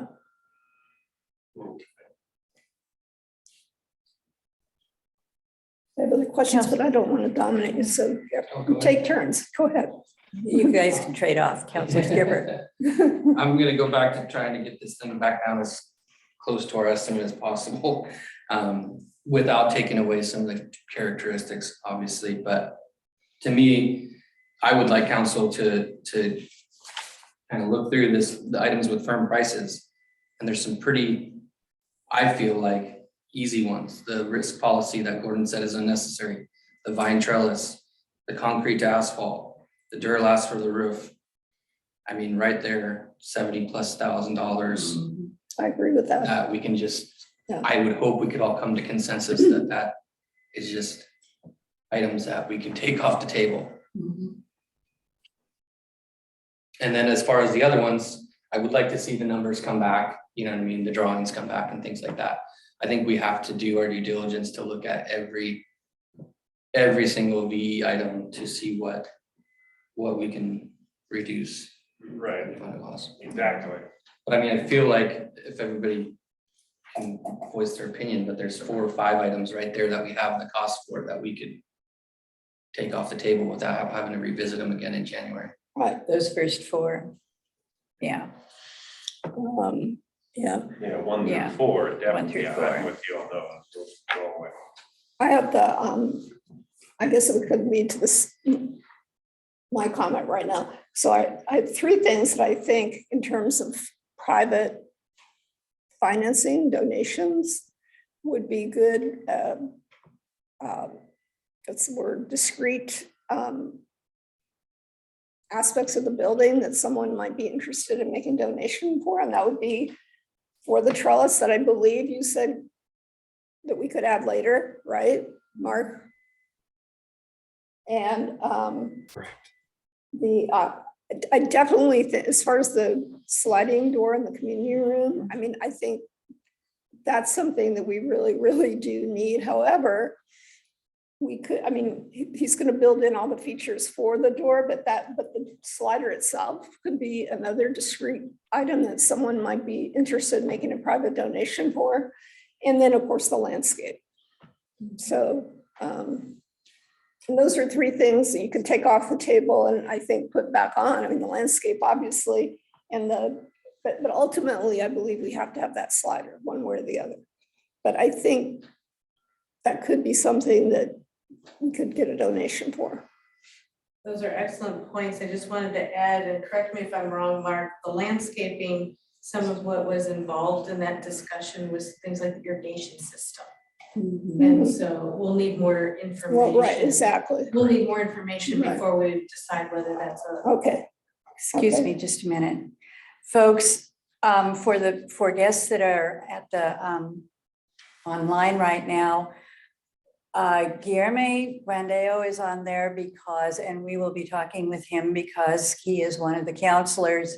Other than that, this is a discussion that only the counselors can be involved in. So if you have questions or have comments, I'm sorry, please write them down and get them to our city manager. Thank you. Okay. So where are we? Kevin, you have another question? Okay, so the the slat wall in the community room, I mean, that's obviously just, well, Mark, correct me if I'm wrong, if it provides some extra functionality other than an aesthetic quality. You're correct. It does provide some acoustical performance for that room. Acoustical, okay. So that, and then also the paneling in the entryway, I mean, those are, again, I mean, they add cost to the project, but they add so much to the overall appearance of the building, and of course the slats do provide that acoustic Right, that's element. where you said the slats can be added later if. Well, that's possible. And that paneling in the entranceway is another item that could be added at a Yeah, later but time too, down the road. So at this point in time, you can reduce the total cost by quite a bit. And then with your thought of maybe somebody said, okay, I would donate whatever it is to put the slats back on the wall. So that's just a matter of attaching something to an existing wall. That's all they're gonna do when they build the building is attach that to the existing wall. The other item that had come up this week with the wall behind the dais for the council is we have some reclaimed wood out of some of our historical city buildings that we thought perhaps, and I talked to Mark about a possible reuse of that, of the historical wood. Of course, it's not all the same material, it's not all the same evenness. And so there might be some cost in milling it to get it to fit behind that wall and make sure that there's enough. I have to piece old with new. But that is a possibility that we could look at as the project proceeds. I like that. What is the likelihood in terms of budget to add those things later? I mean, later, like later when, you know? Well, we had just talked to Mark about the possibility of using the reclaimed wood just this week. Right, but separate from that, just if we did not use the slats, we did not use the paneling in the hallway, you know, we're saying, well, we can do it later. Well, later when? You know, 10 years from now, 15 years from now, I mean. Well, that would be later up to city council then deciding, putting money away somewhere somehow for maybe get a grant, some kind of building improvement grant down the road to do some of these things. But right now, I mean, we're over budget, $2 million. And I think we need to trim the fat anywhere we can. Well, again, we could add those to the list of things that could be put out there for private donation. As I've said before, I think people that are, you know, wanting to donate are going to be much more interested in donating for something discreet for the building than, oh, here's money for the building. I want to do the landscape. I want to do the slats. I want to do, you know, whatever. Something where you can actually, yeah. Oh, I think that's a great idea, but I still think that we need to, I understand. yeah, as much as we can. Yeah. On any of these, and even on the bottom list, there's little things, the little things will add up. Well, right now we're at a point where we've made a decision about 4 pieces that we really Don't need. don't want to Yeah. put in there. Are you in agreement, Councilor Raven? With the 4, do you get to vote on that though? Or is that just assumed? Yeah, how do we, 4, I get, which 4 are you referring to? the top 4 that Okay, there's all number Counselor 7. Skipper, We'd probably create a wordy motion, right? About yeah. what Gordon was talking about earlier about adding that to the motion. So would you want 2 separate motions? I think that would probably be tidiest. One with I the, do have a question. No, Yes, Counselor. realistically, how much can we save in this project? Like, what, in your experience, when you see a project that's $7 million, how much can you cut out? Is that a question for me? Yes. Thank you. That's a really great question. You know, I think that we could easily target, you know, close to $500,000 of savings on this. That's gonna take some hard, maybe some things that are difficult to swallow, as far as, you know, from the design side, from both the city's perspective and us as the designers. But I think that we can pretty comfortably say that that's a healthy target. Anything beyond that really is going to come down to it just has to be a smaller building. I mean, that's really the only way to do it. In our experience, we've done this a number of times, and you know, if the functionality isn't there at the smaller building, it just becomes a little bit of an unrealistic target for us to hit, unless somewhere we decide to shrink the building, because it just costs money, right, to build at a certain cost per square foot. So. And Mark, if that were the case, we'd have to go back to the whole planning process, and which also incurs costs. There's a lot of costs associated with taking it down smaller. So. Yeah, and that was one of the target options that we, you know, discussed last summer, was, do we want to evaluate a smaller building? Realistically, and all the efforts, you know, over the few years that this project has you know, been coordinated, you know, because this project is now geared towards a 30-year outlook and not an immediate outlook, it really became infeasible for us to look at a smaller building without pinching, you know, the city in 2, 3, 4 years from now, you know, needing to provide some sort of expansion or annex or something, that it just became made the most sense to keep the building, the 12,826 square feet that it is currently designed for. Thank you. Mhm. Okay, folks. What do you want to do here? Do we want to go for a motion to, what we would do, I think, is do a motion to approve the contract and then do a motion to remove the items? Motion to approve and award the bid to Hallworth and to execute the documents. And then a second motion to remove, it sounds like there's agreement on 4 items. And then I would want to follow up with, there's a couple. We want pictures for number 8, but we would want pictures for 5 and 6 for the gypsy wall, so that I have clear direction. Those would not necessarily need a motion. We would Those just don't need need a a motion, I request. just need direction. Okay, We so got 4. Now what about the removing of the divider wall? That gonna be one of the ones that we're doing? I think we need to have some discussion on The that. mechanics they can put the mechanics in, but just not, we can keep the $38,000 and not purchase the door. I think, I mean, don't you think that's a possibility, that divider wall, that could be something that a grant could be applied for, because we definitely need it, for dividing off the space and, using it as a, community room. And so to me, there's, grant opportunities. It could be an aspect of a community room that we might be able to get a grant dollars for.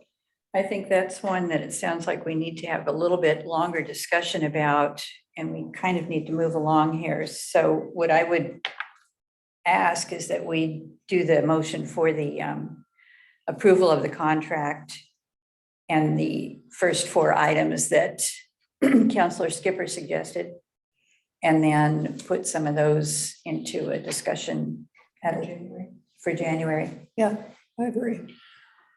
I want to make sure with Tyler and Gordon, I think you're still there. Yeah. You mentioned something about the motion. I want to make sure we're all on the same page, that can we approve the motion just as it is in our agenda, or do we have to add any words about further discussion of the items, or? That would be a separate motion. So the motion would be to award to Hallworth, accepting it the full 7.2, whatever it is, and then a subsequent motion to accept the value engineer items 1 through 4. To remove it. Where does that leave us with the other ones that we're still waiting for prices? Is that just OAR stuff, law, that we can do it? You provide us direction of what you want to see or make a decision in January on these items, but it doesn't have to be a separate motion.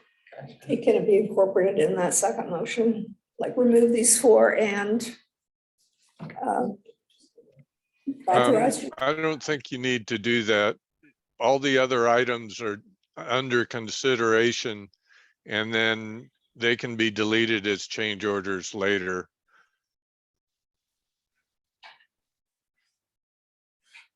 If you decide to accept them.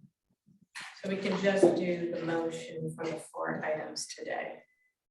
And then based upon today's discussion, I know you want to talk specifically about the remaining 4 items and anything else that comes about between now and January. I just need to know, I know there's a request for one of them to have pictures done, the rendering. I just need to know if there's any others in that 4 item list that you want renderings for, so that Mark has time to be able to do that. And we don't necessarily need to do that tonight. We can dribble them into you, or do you want to get it done tonight? Well, would you like a rendering of what it would look like if the wood paneling was removed from the lobby? Yeah, that's what I'm saying. Would you like a rendering of what it would look like if the slat wall was removed from the community room? Yes. Mhm. Okay, I have my direction. Yeah. So now we can go back to the motions. It looked like Same a thing with sheetrock putting the wall, tie right? backs on. Yeah. We all knew what it looked like. Okay. Okay, is there a motion to approve the bid and award the bid. That's it. Okay. That one. I move that council approve and award the bid to Howarth Inc. for the amount of $7,243,103 and authorize the mayor to execute all necessary documents. Is there a second? Second. Thank you. All in favor? Aye. Aye. Opposed? Abstain? Motion carries. Well, I think I think we Kevin, did you go? I didn't hear you. Oh, Sorry. okay. Yeah, I know. I agree with you there. So now we're gonna do one to delete. the And then items. we do the one, yeah, then we do a motion to remove the 4 or remove the specific 4 items that we've been discussing. And then we don't have to have anything in there about further discussion to review, because these items are already being What we'll be doing is change orders on down the talked line. about. Yeah, That's what I want to make sure, because there's, yeah, I know we still cut costs there a lot. yeah. Yeah, we know you want further discussion and you want renderings for what it looks like removing the paneling in the lobby, removing the slab wall in the community room, and tiebacks on the canopies. And the stick wall, removing the metal railing upstairs. Okay. Metal railing.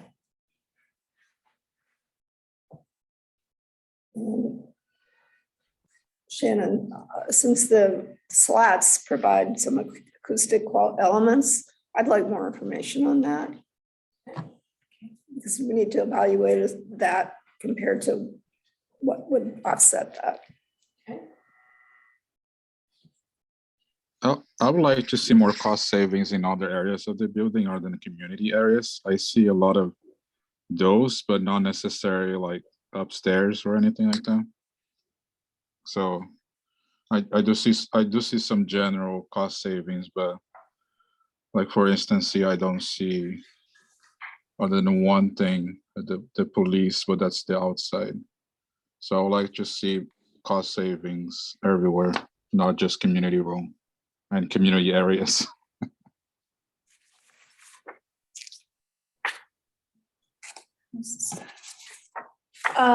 Okay, before we get too much further into the weeds on that, can we go ahead and get a motion for the first 4 items and get those removed?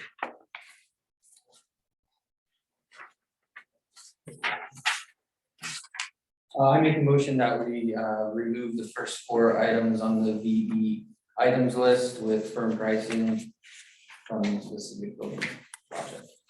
Okay. All in favor? Aye. Aye. Aye. Opposed? Motion carries. Thanks. Okay, now we can go back to discussing. If you need any additional further discussion to provide me direction, yes. Yes, discussing any of the other items that we want renderings on. I don't need to see any particular drawings other than that's what's mentioned. I'm more interested in getting some of those numbers firmed up from the suppliers and contractors, and then also to Councilor Brandeau's point, if we're looking at this as a whole. I don't know if he specifically has anything in mind about upstairs, if it's anything specific, but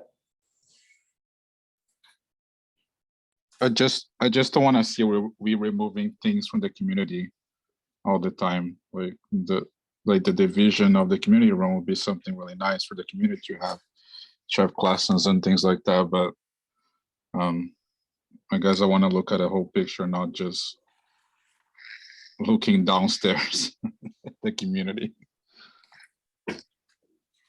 Councilor Brandeo, I think we can definitely do a better job of marking which items are building wide.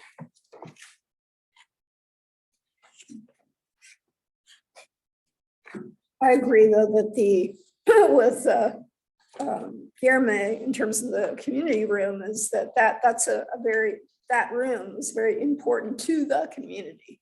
And so I just, don't think, I think we should be very careful about what we say, what we're going to remove. And that's why I'm saying that divider is essential, somehow, some way we have to have it. And so it means cutting in some other parts of the building, but, to just go after that room Yeah, first. I have an issue with that because that is very important to the community. let's see, we have until January to look at this and think about it Well, and come back with, we will be working on getting the renderings in any other direction, like information on acoustic material.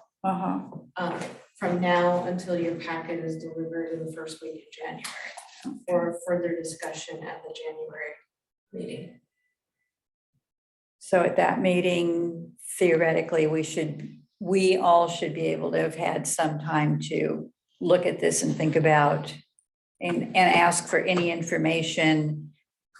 We're going through here and we're going, okay, tell me a little bit more about reducing the number of car radiators. I could go ahead and contact you and you and Mark would tell me what I needed to know. And some of these will be, and Mark, Gordon, please step in here. Some of these will be evolving as we go through the project, just like all of our projects. So some of them, if we can get agreement up front, like we did for items, we can do that, but some of these might, as we get closer to landscaping, get more information, a firmer bid on landscaping, we'll have an opportunity to look at that. How much on the countertops, which is item number 23? How many countertops do we have? About? I don't have that one. Yeah, we have 3 primary countertops in the project. I should say 3 kind of kitchenette areas. We have the kitchenette in the public safety wing. We have the kitchenette up in the city hall offices, and then the main kitchen downstairs. There are other work surfaces in the building that I can't remember off the top of my head if we have those listed as solid surface. Probably the reception counter for billing. I believe that is still listed as solid surface, so that would be another location to look at. So when you're saying solid surface, you're also including things, as an example, one product that I know of is silestone, which is a man-made product, but it's solid. It's not like Formica, as an example. Correct. So, and I know since I myself have done that in my own home, there's a whole array of new products in terms of countertop materials that are out there. I'd like to see pricing on some of those. In terms of that decision. Included in scope right now, I believe it's quartz. And quartz is a pretty economical solid surface material. It has a similar look and functionality as what you would see for granite or other stone, but it's a composite material. So pretty durable, but we can find some cost savings by switching down to a Formica plastic laminate material with a wood core. What we can do also is bring you guys actual materials to get your hands on and take a look at. That's probably the better way to go. And I wouldn't say making that decision right now is a good option until we have all the materials in front of you guys. So just as an example, myself in my own home, I decided, we had granite for, the bar top, but we didn't want to do granite on all the counters because that'd be really expensive. So we went with Formica and it reads really well, it looks good. But the Formica over time there's problems with it, in terms of stainings, things you can't remove, and so, I worry in an office situation, daily use on that, what would happen? This is just an example. Anyway, that's it. So I just have another thing. I think I want to see like a whole list. Like if we can save 500,000, I want to see the whole 500,000 there. I think discussing on very small items are very immaterial. for the whole building? Like when we're talking 7 million, like 10, 15,000, a pretty small amount. Like I would like to see the whole thing and decide on that instead of discussing on very small topics. I can respond a little bit to that. Pretty much the entire list that we walked through tonight isn't quite, I wouldn't say it's holistic, right? It's not the end all be all final list. Like we're going to continue to work with Hallworth to keep adding items to this list. Contingent on that is accepting some of those larger items that I was talking about earlier as in the canopies. I mean, that's almost $100,000 right there. If you take that item off the list, it's going to be very hard to get closer to $500,000. And again, I'm just throwing that number out as I think it's a realistic target of savings that we could go for. I'm not saying that we actually have that at this point in identified items that equal that amount, but I think it's a realistic target. But it would require us to take into consideration some of those items that we don't want to take, right? Such as the canopies, in order to actually hit that target value. But that's the lens that we all want to see this through is understanding what it takes to get there, if we can stomach it, if we feel okay with it. And if it's not okay, then we try to identify other areas that maybe might feel like 1,000 cuts or nickel and diming it, but we can get it as close to it as possible within our comfort zone. Does that make sense? Yeah, so it's more of a process that you're gonna be discussing this constantly.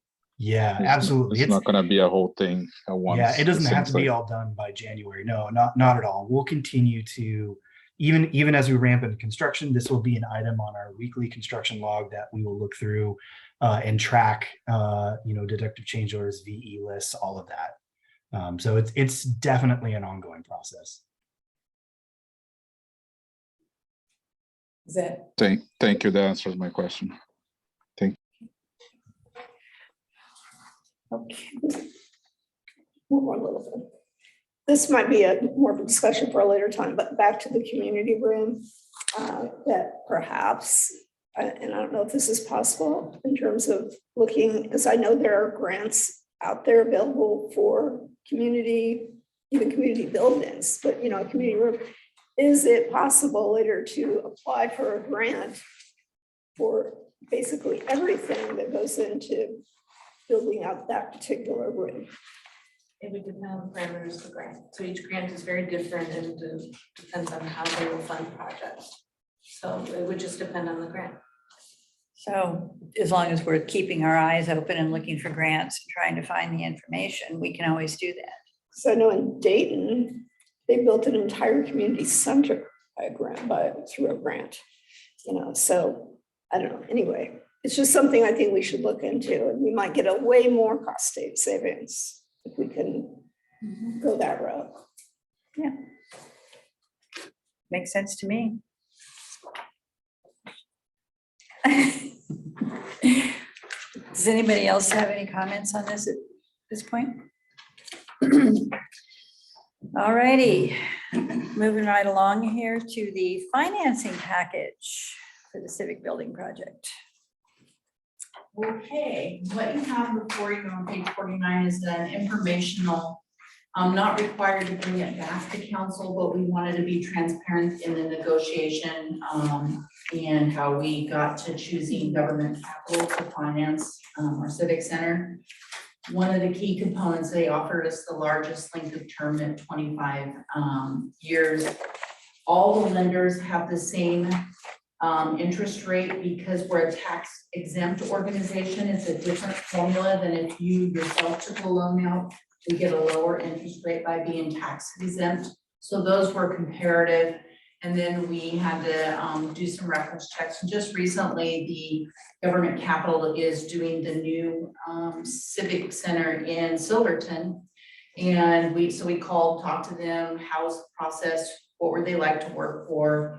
And so that was really helpful, very beneficial. So we are negotiating that financing agreement. Our bond counsel is involved.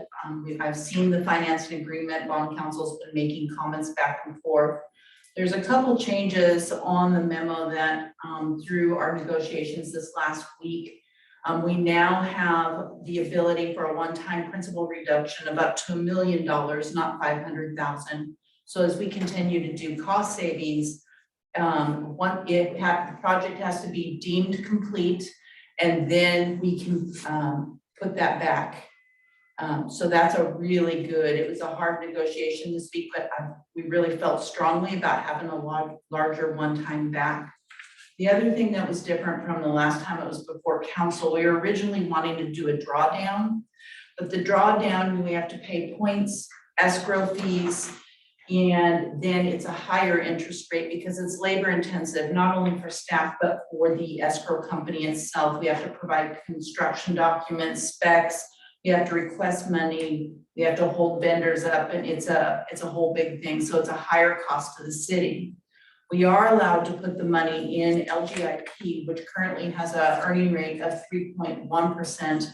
And we can use those monies into the 3 funds that are contributing to the Civic Center. It can't go directly towards a debt service, but it goes directly towards the revenues in those 3 funds, which as you work on the budget sheets, it comes down to the bottom. And because we're a tax exempt, we can't use any donation funds or interest for an equal exchange. It's not, we can't pay debt service. So we can do it towards other things. The wall, once we get donations, was a great idea.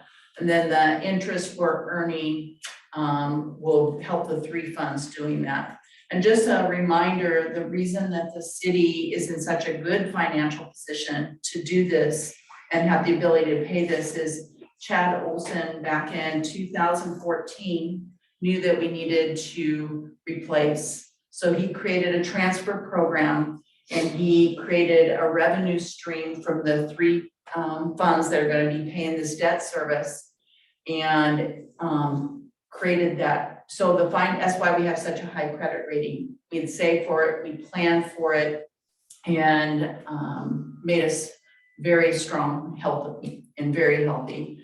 So that is where we're at in the negotiations. We do not have the final financing documents, but we've made some really good progress with them. Yes. Are you saying that the interest, that we made that 3.1% interest rate, is that what you're saying? That as we receive that interest, that it can be put back into the SDC funds, or that? It's gonna go water, sewer, and general fund. That's what I meant, yeah. Yes, so it's gonna go to the 3 funds that will be creating the transfer later on in the budget sheet.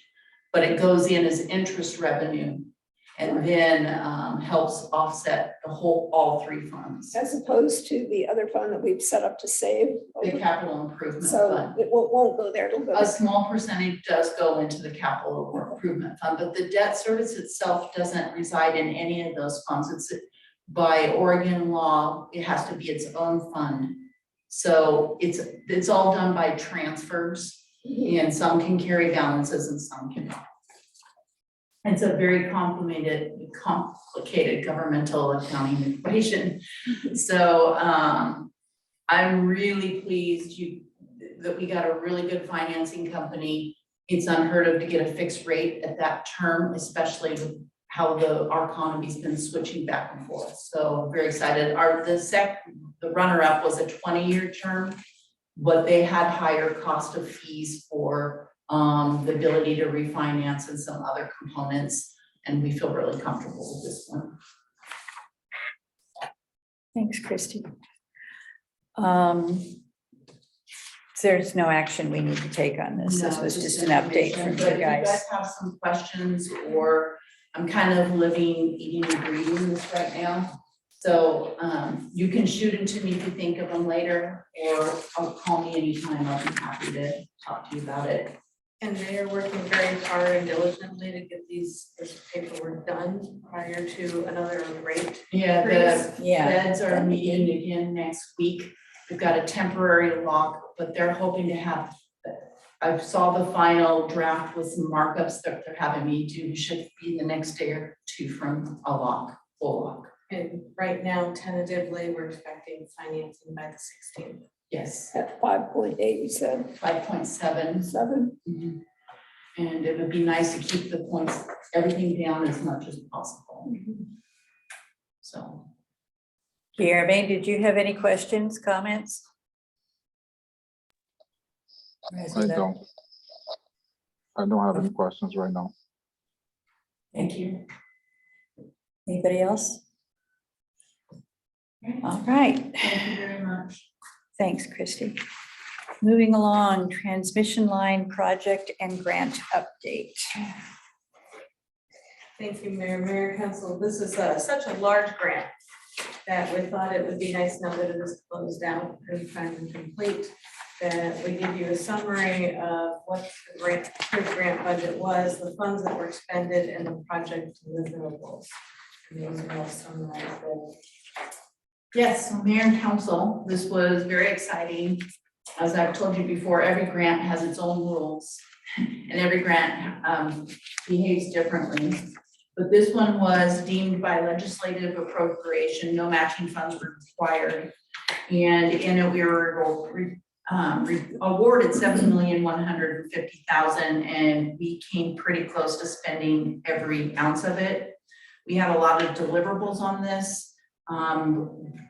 significantly reducing our water loss, increasing the 12-inch diameter. The cool thing about this is the new paved roads with Yamhill County. They came in, we only had to do half of the road, and they came in and paid us so for their portion, and they actually paid both. We got both sides of the road paved, and Yamhill County was wonderful to work with. They were very helpful in that getting that transaction done.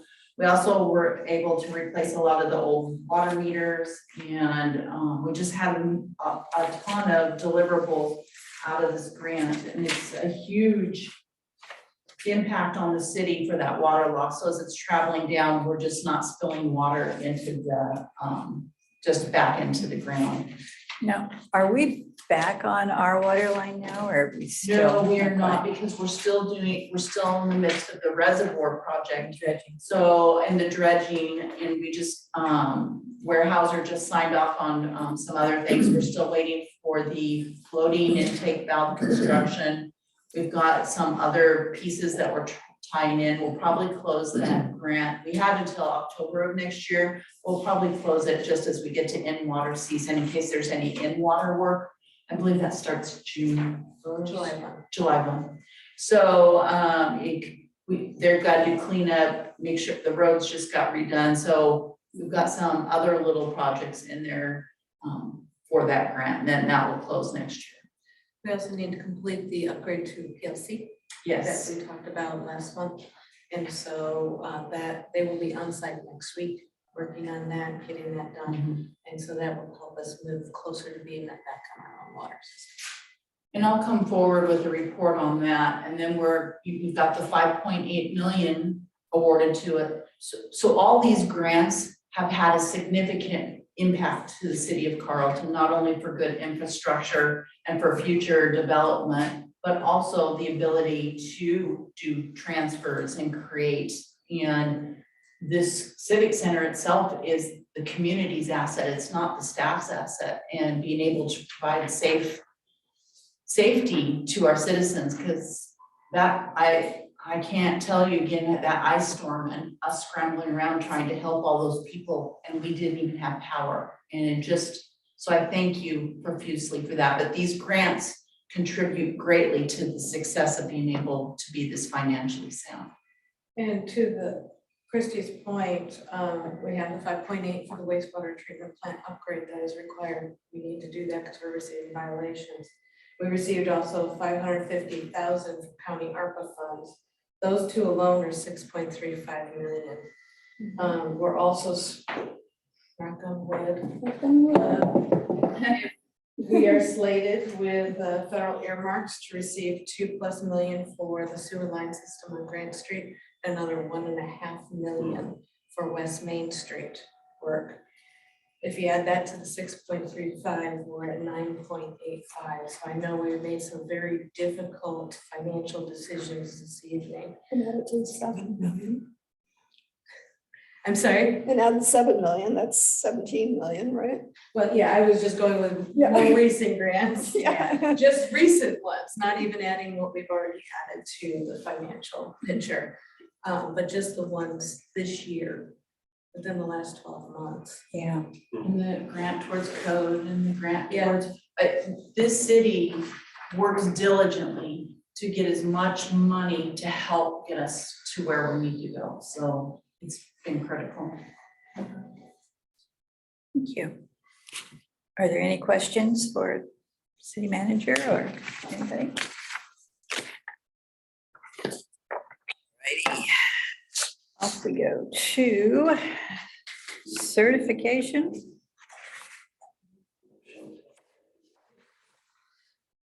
I'm sorry. We're moving on to the next item, which I believe is the certification of 2022 results. Yes, Mayor and Council, we have the election results that we're able to certify at this meeting. So there's a recommended motion there for you authorizing signing the resolution, certifying the canvassing of the city election results for this general election. Is there a motion? I move that the city council approve and authorize the mayor to sign resolution number 2022-333, certifying the canvass of city election results for the November 8th, 2022 general election and extending such results onto the official records of the city of Carlton. Second. All in favor? Aye. Right. Opposed? Motion carries. Thank you. Event applications. Thank you, Mayor and Council.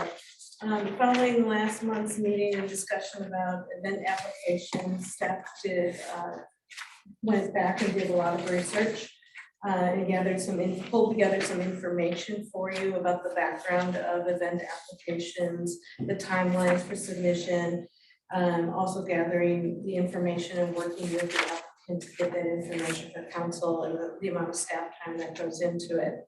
One of the pieces of research that we discovered was there in city code is that special event permits, with the exception of closures of right-of-way, street closures, are in code at a staff level. And so per code, right-of-way or street closures would be the item that would come to council for approval. Everything else by code could be done at a staff level. That was one thing we discovered. So we had some discussion internally, and our city attorney has some very nice ideas about this. And do you want to speak to? I have your email if you don't want to speak to it, but I did have good ideas, didn't I? you did. So while he's refreshing himself with his good ideas, the thought is that this particular code falls under the commercial business section of our code, and so it's probably not the best place in our code for it to be. And we thought that we could take a multi-pronged approach towards this, is that we could continue to improve and review the event applications at a staff level and bring the city council the street closure applications for approval.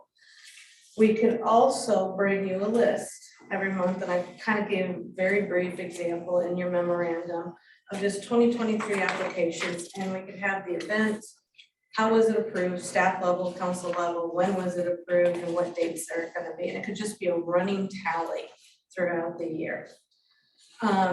Meanwhile, you want to speak to the code update?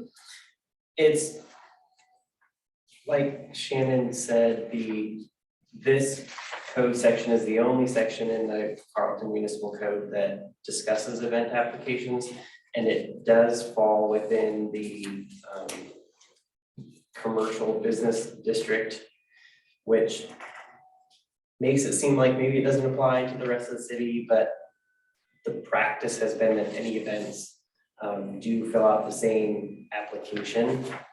And the specific code section does not limit the applicability to the commercial business section, so it's just not the most clear. And as I was working with Shannon and Amy on this, part of what's I think provides some ambiguities in the process is it's very internal about what standards are being applied to approve event applications. And there were lots of counselor questions last month about, is this section required? What do we require in this section? And I think my impression from the outside is that the event application has probably kind of snowballed over the years as issues have been brought up. And the solution has always been, well, let's just stick that in the event application or in the instructions for the event application.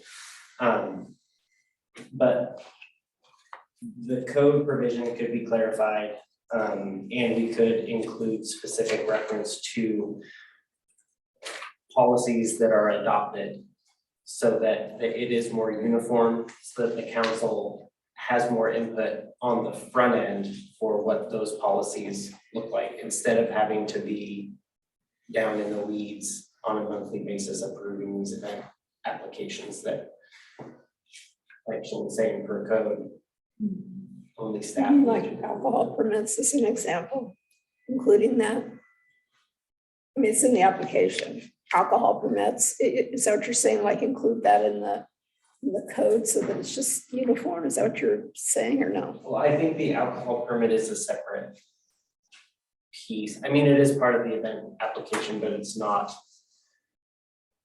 within the event application. That can make much sense, surely. I'm sorry. There are other standards that apply to that. So even though the alcohol permit is physically part of the event application, it's not approved under 17.32.040. Normally, it would not be. It's something that has to go through state OLCC, yeah. Yeah, so it's not ever going to be something that's at the discretion of the city. We're always going to have Never get an approval. alcohol permit by submitting an event application. I just asked this because it's not about getting the permit, but I recall 2 councils ago that we actually approved, we debated and it ultimately approved allowing alcohol at all for any events in the upper park here. So I'm kind of using that as an example, but that's not qualifying for a permit for it. It's just the policy overall to even allow alcohol. I guess that's where I'm going. So that would be in the city permit. The policy would be in the city permit to allow that. It could be, yes. Well, and the code update would allow for those discussions at a policy level, which would then allow any administrative changes at a staff level in an application.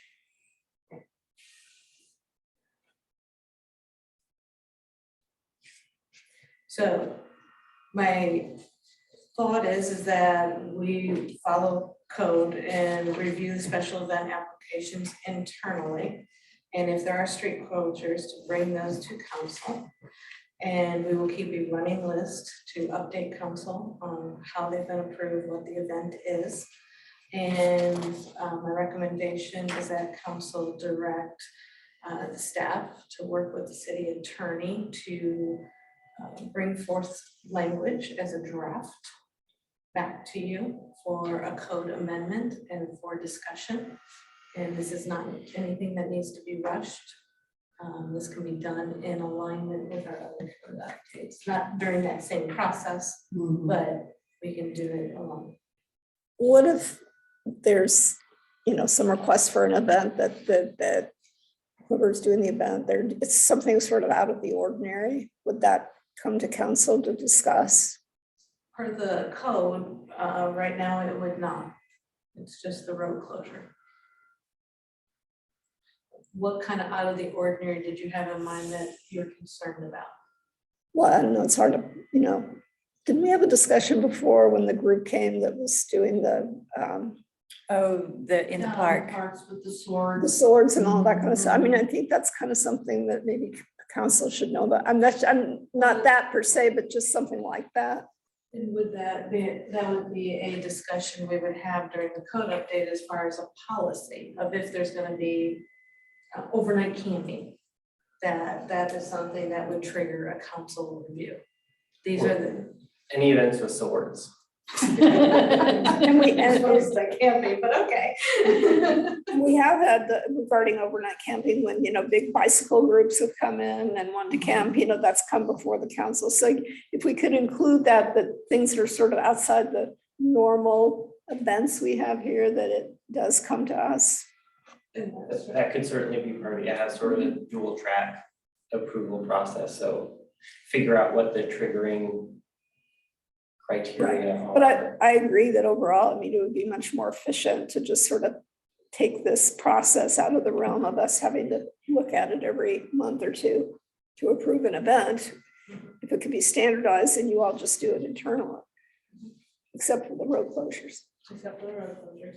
And then as you're mentioning these points, you're bringing up these great points, that would be part of the discussion of the policy portion, the code update of, so that we outline what are those triggering points that it would take it out of staff's hand and take it to council.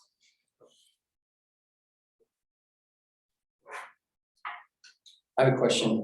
Did some of the deficiencies that we noted in the last meeting and the application get corrected and the website get updated to reflect those? Yes, we're working on some of the website issues, but yes, the application itself is noted in the summary as we go back to any of those administrative type items to make sure they're clarified if we haven't been able to work with the applicant. Because I know there was like some, I was trying to find them, but there was some certain ones where it said, if you have X number of people, you have to provide first aid, and then there was a box that said, I'm not providing first aid. Did we get through The that? application only requires that portion of the application to be filled out based on those numbers. I think 50 was the cutoff for the first aid and Security. thank you Shirley, for the security, but there's nothing, no adopted policy or code provision that requires security if more than 50 people are going to be at an event, or that requires particular first aid or EMT attendance. So, sorry, so the form said require, but the code doesn't require. So are we requiring or not? So we are not requiring anymore? We are taking that off the form? Say that again, Guillermo. The whole thing. So the form says it requires, and it seems like the code doesn't require something. So that means we're gonna update the form to not say required anymore. Is that correct? At this point, Councilor Brandeo, we would not take it off the form. We would allow for this process to continue to have the policy and the code update dictate any changes to the form.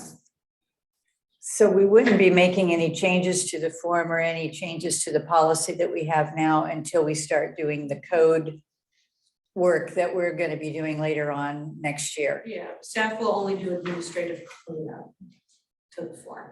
Some of the web issues that were mentioned. So we're gonna still have the same problems that were addressed last month. I mean, specifically on page 81, it says security required if you have more than 50 people attending the event. That Yes or no? Have the you had, application section is required. so you can still mark no if you have more than 50 people anticipated. Yes. You just can't leave it blank. And this is basically, we'll be working with what we have right now until we do the code changes. And then once we do that, then you'll also be cleaning up making some of the changes to the inconsistencies that we now have in the form. So we'll just be living with it for a couple of months rather than just letting it roll along. But we know that it's there and we're going to be addressing it. My other concern too is the days, the 30 days. It seems like we make exceptions pretty often with events, especially with events that happen every year. Is that something that we're gonna keep doing, or are we gonna be having a hard line, or are we changing to 60 days and require people to submit to 60 days? Because I think making exceptions to some people and to others not, it's a problem in itself already.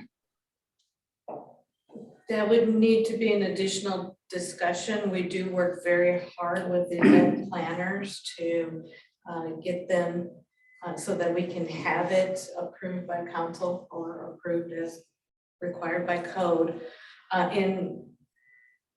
before their event occurs. And so we've seen some of the pros and cons in your memo about adding additional deadlines of another 30 days on top of it. What that might do to event planners, in addition to the difficulties we're having now. So that would have to be another discussion. As we're working on the code. I just want to make sure whatever we decide, like, we don't make exceptions. I guess that's my point, but yeah, I guess we're gonna be working on that. We can be working on that and get it done that way. So what we're doing, what you're suggesting that we do right now is that basically follow the code as it exists now and work on changing the code.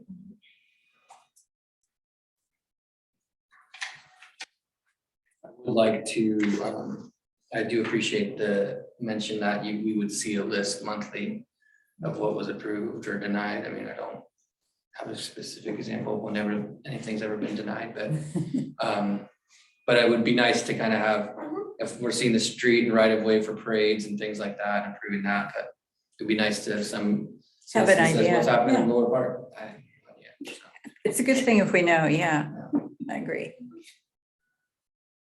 But they'll be down at the lower park anyway. They keep a closer eye on it now. Well, it's an easy addition to your consent agenda too. Do we have a motion?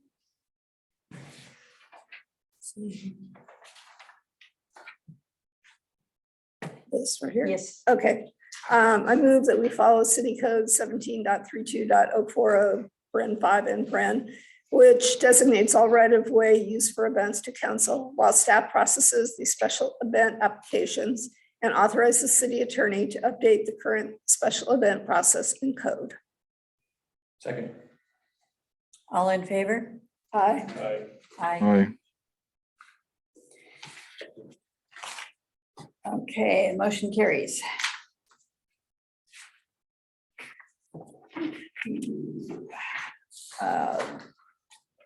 City manager, item G, 2023 draft federal agenda discussion. Thank you, Mayor. Mayor and Council, I recently met with Michael Skipper of CFM Strategic Communications to discuss planning for projects that meet federal opportunities for funding in 2023 and how those funding opportunities might align with our community's needs. We identified 4 main areas. The water project, you will remember because it is from last year. This is the distribution system all around the school, that the pipes are undersized and we need to increase pressure for fire flow. And so this one, we highly recommend keeping on the 2023 agenda because the federal delegation is already familiar with the project. They've already heard the project.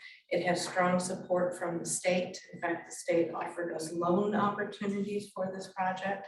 And we decided rather than a loan that would increase the community's utility rates, that we wanted to try for another earmark. So we strongly recommend considering keeping this one on the 2023 agenda. For wastewater, we've consistently heard about the condition of the Main Street sewer line. and that it desperately needs improvement. I know we've been waiting for OR 47 to happen so that we could do it when it was a city street. And we all know the history with that project. So unfortunately, we're in a position where we have to plan for projects that need to be done if the alignment goes through, and also plan for projects that need to be done if the alignment doesn't go through. So one of the things we discussed is seeing if we could look at funding for repairing that sewer line underneath Main Street to decrease costs in the future to our citizens. For streets, this is where the preparing of OR 47 going through comes in, of the community attributes that were discussed in the public engagement meetings, the mini roundabouts, the bike and pedestrian enhancements, speed tables. I've asked ODOT for estimated budget numbers over and above what the current budget is that they're looking at trying to find funding for. This is also thought that a federal delegation might be interested in moving this project forward and helping us fund those community attributes. The other one, clean energy opportunities. Through the Inflation Reduction Act, there are opportunities to invest in clean energy. Solar was particularly mentioned, and in internal discussions, as you see there, we identified 8 opportunities for potential solar, including our new civic building, which will already be plumbed for solar as per the building code. But there's 8 other opportunities that we foresee are potential clean energy solar sources for this community.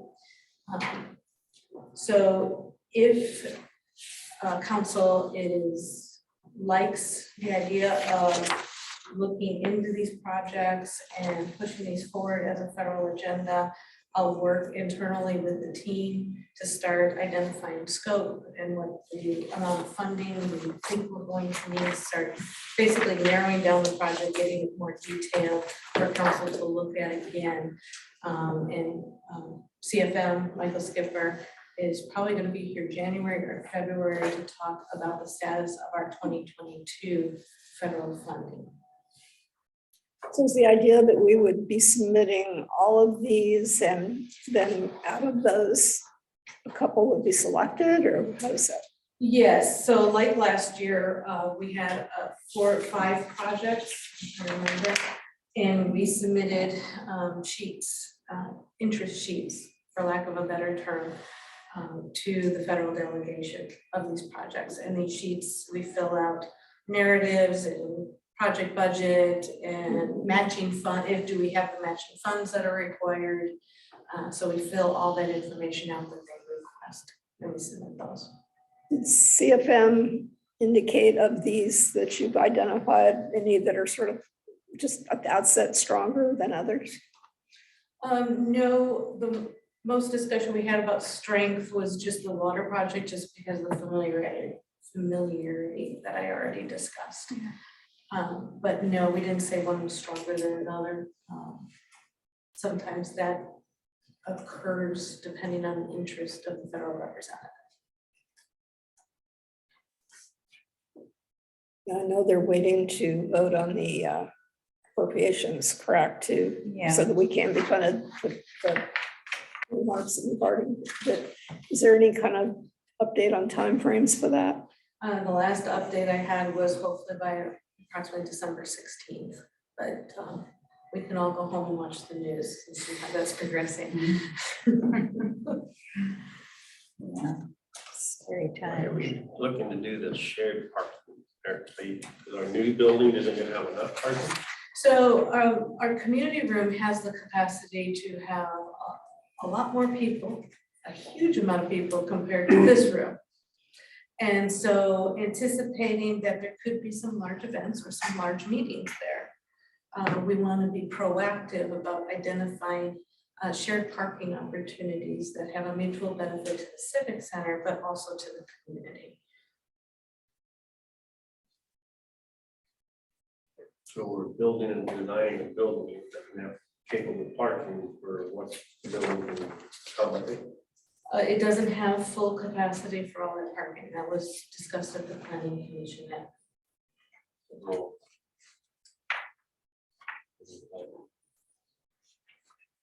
We don't have enough parking for this building, so. Any other questions or discussion?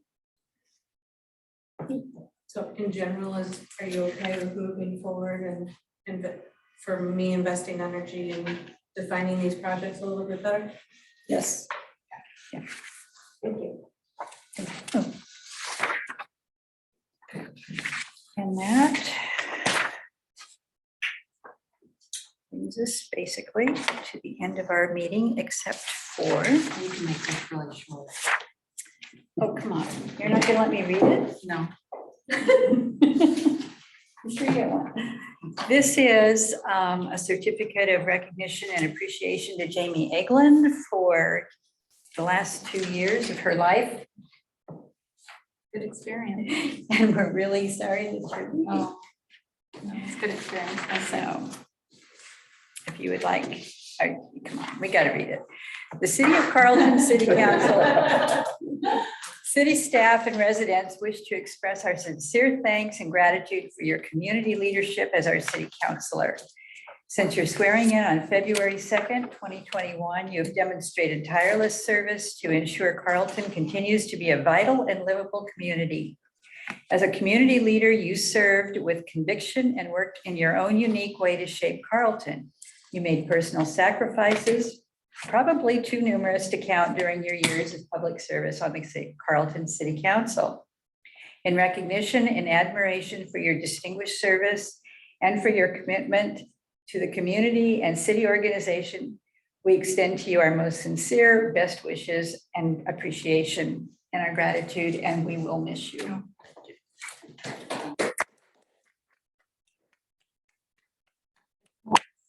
How much I'm truly gonna miss you, because when I talk finance, I know you get it. It's nice to know there's somebody who really is speaking your Well, language. most people, their eyes glaze over, but it's nice having a kindred spirit, so I'm gonna miss you terribly. Welcome by, say hi. We might have a budget committee vacancy. Yeah. Several. I was gonna do this earlier, but I do want to just take a real quick minute to thank everybody in this room and Guillermo too, for the last couple of years, which when I came on as mayor, I wasn't sure we were all gonna survive. So you guys have been great to work with, and I really, really appreciate all of you and all of the staff and all of the hard work that you've done for the last couple of years and how much we've accomplished. When you go back and look at what we've done in the last 2 years, it's been pretty amazing. And it's to everyone in this room and to everyone that works in this building that it's to your credit that it's been taken care of. So, thank you. In the calendar that you were given tonight, you'll notice that the month of December is the city of Carlton. Yes. Thank you, Christy Martinez. Who did that calendar? It's Castell, they have states all across the United States, and they have a photo entry. And they pick, and so Oregon's was my photo, although I didn't submit it, I have to give credit to Amy. She said, I think we should enter this, and she found my photo and entered it. So, and not only did we get the honor of being in the calendar for the year, but they also gave us $250 off our annual renewal, and that's our court software. So it was a pretty big deal, but it's pretty exciting. Cool. And do we want to mention tomorrow our chaos starting at 7 a.m.? So December 7th, we have a full moon and we're all moving. And it's D-Day. And I it's realize D-Day, that. yes. Yes, no, I planned Did you that. think about it? Yeah. I thought about it, I planned that. She And has so. 6 cents in here. Chris is like, can we do it December 8th? I said, why don't we do it December 7th? Because December 8th is Randy's birthday and we can't do it. No, we can't. So there's gonna be a lot of activity. Administration will be moving down. And the building is giving up. Yes, the HVAC is pretty much gone. HVAC and started to die. bathroom today. Yeah. Before we keep going, we should probably adjourn the meeting. Motion to adjourn. All in favor? Aye. Aye. Okay, So meeting what- adjourned. So what's happening? I'm We sorry. move out tomorrow.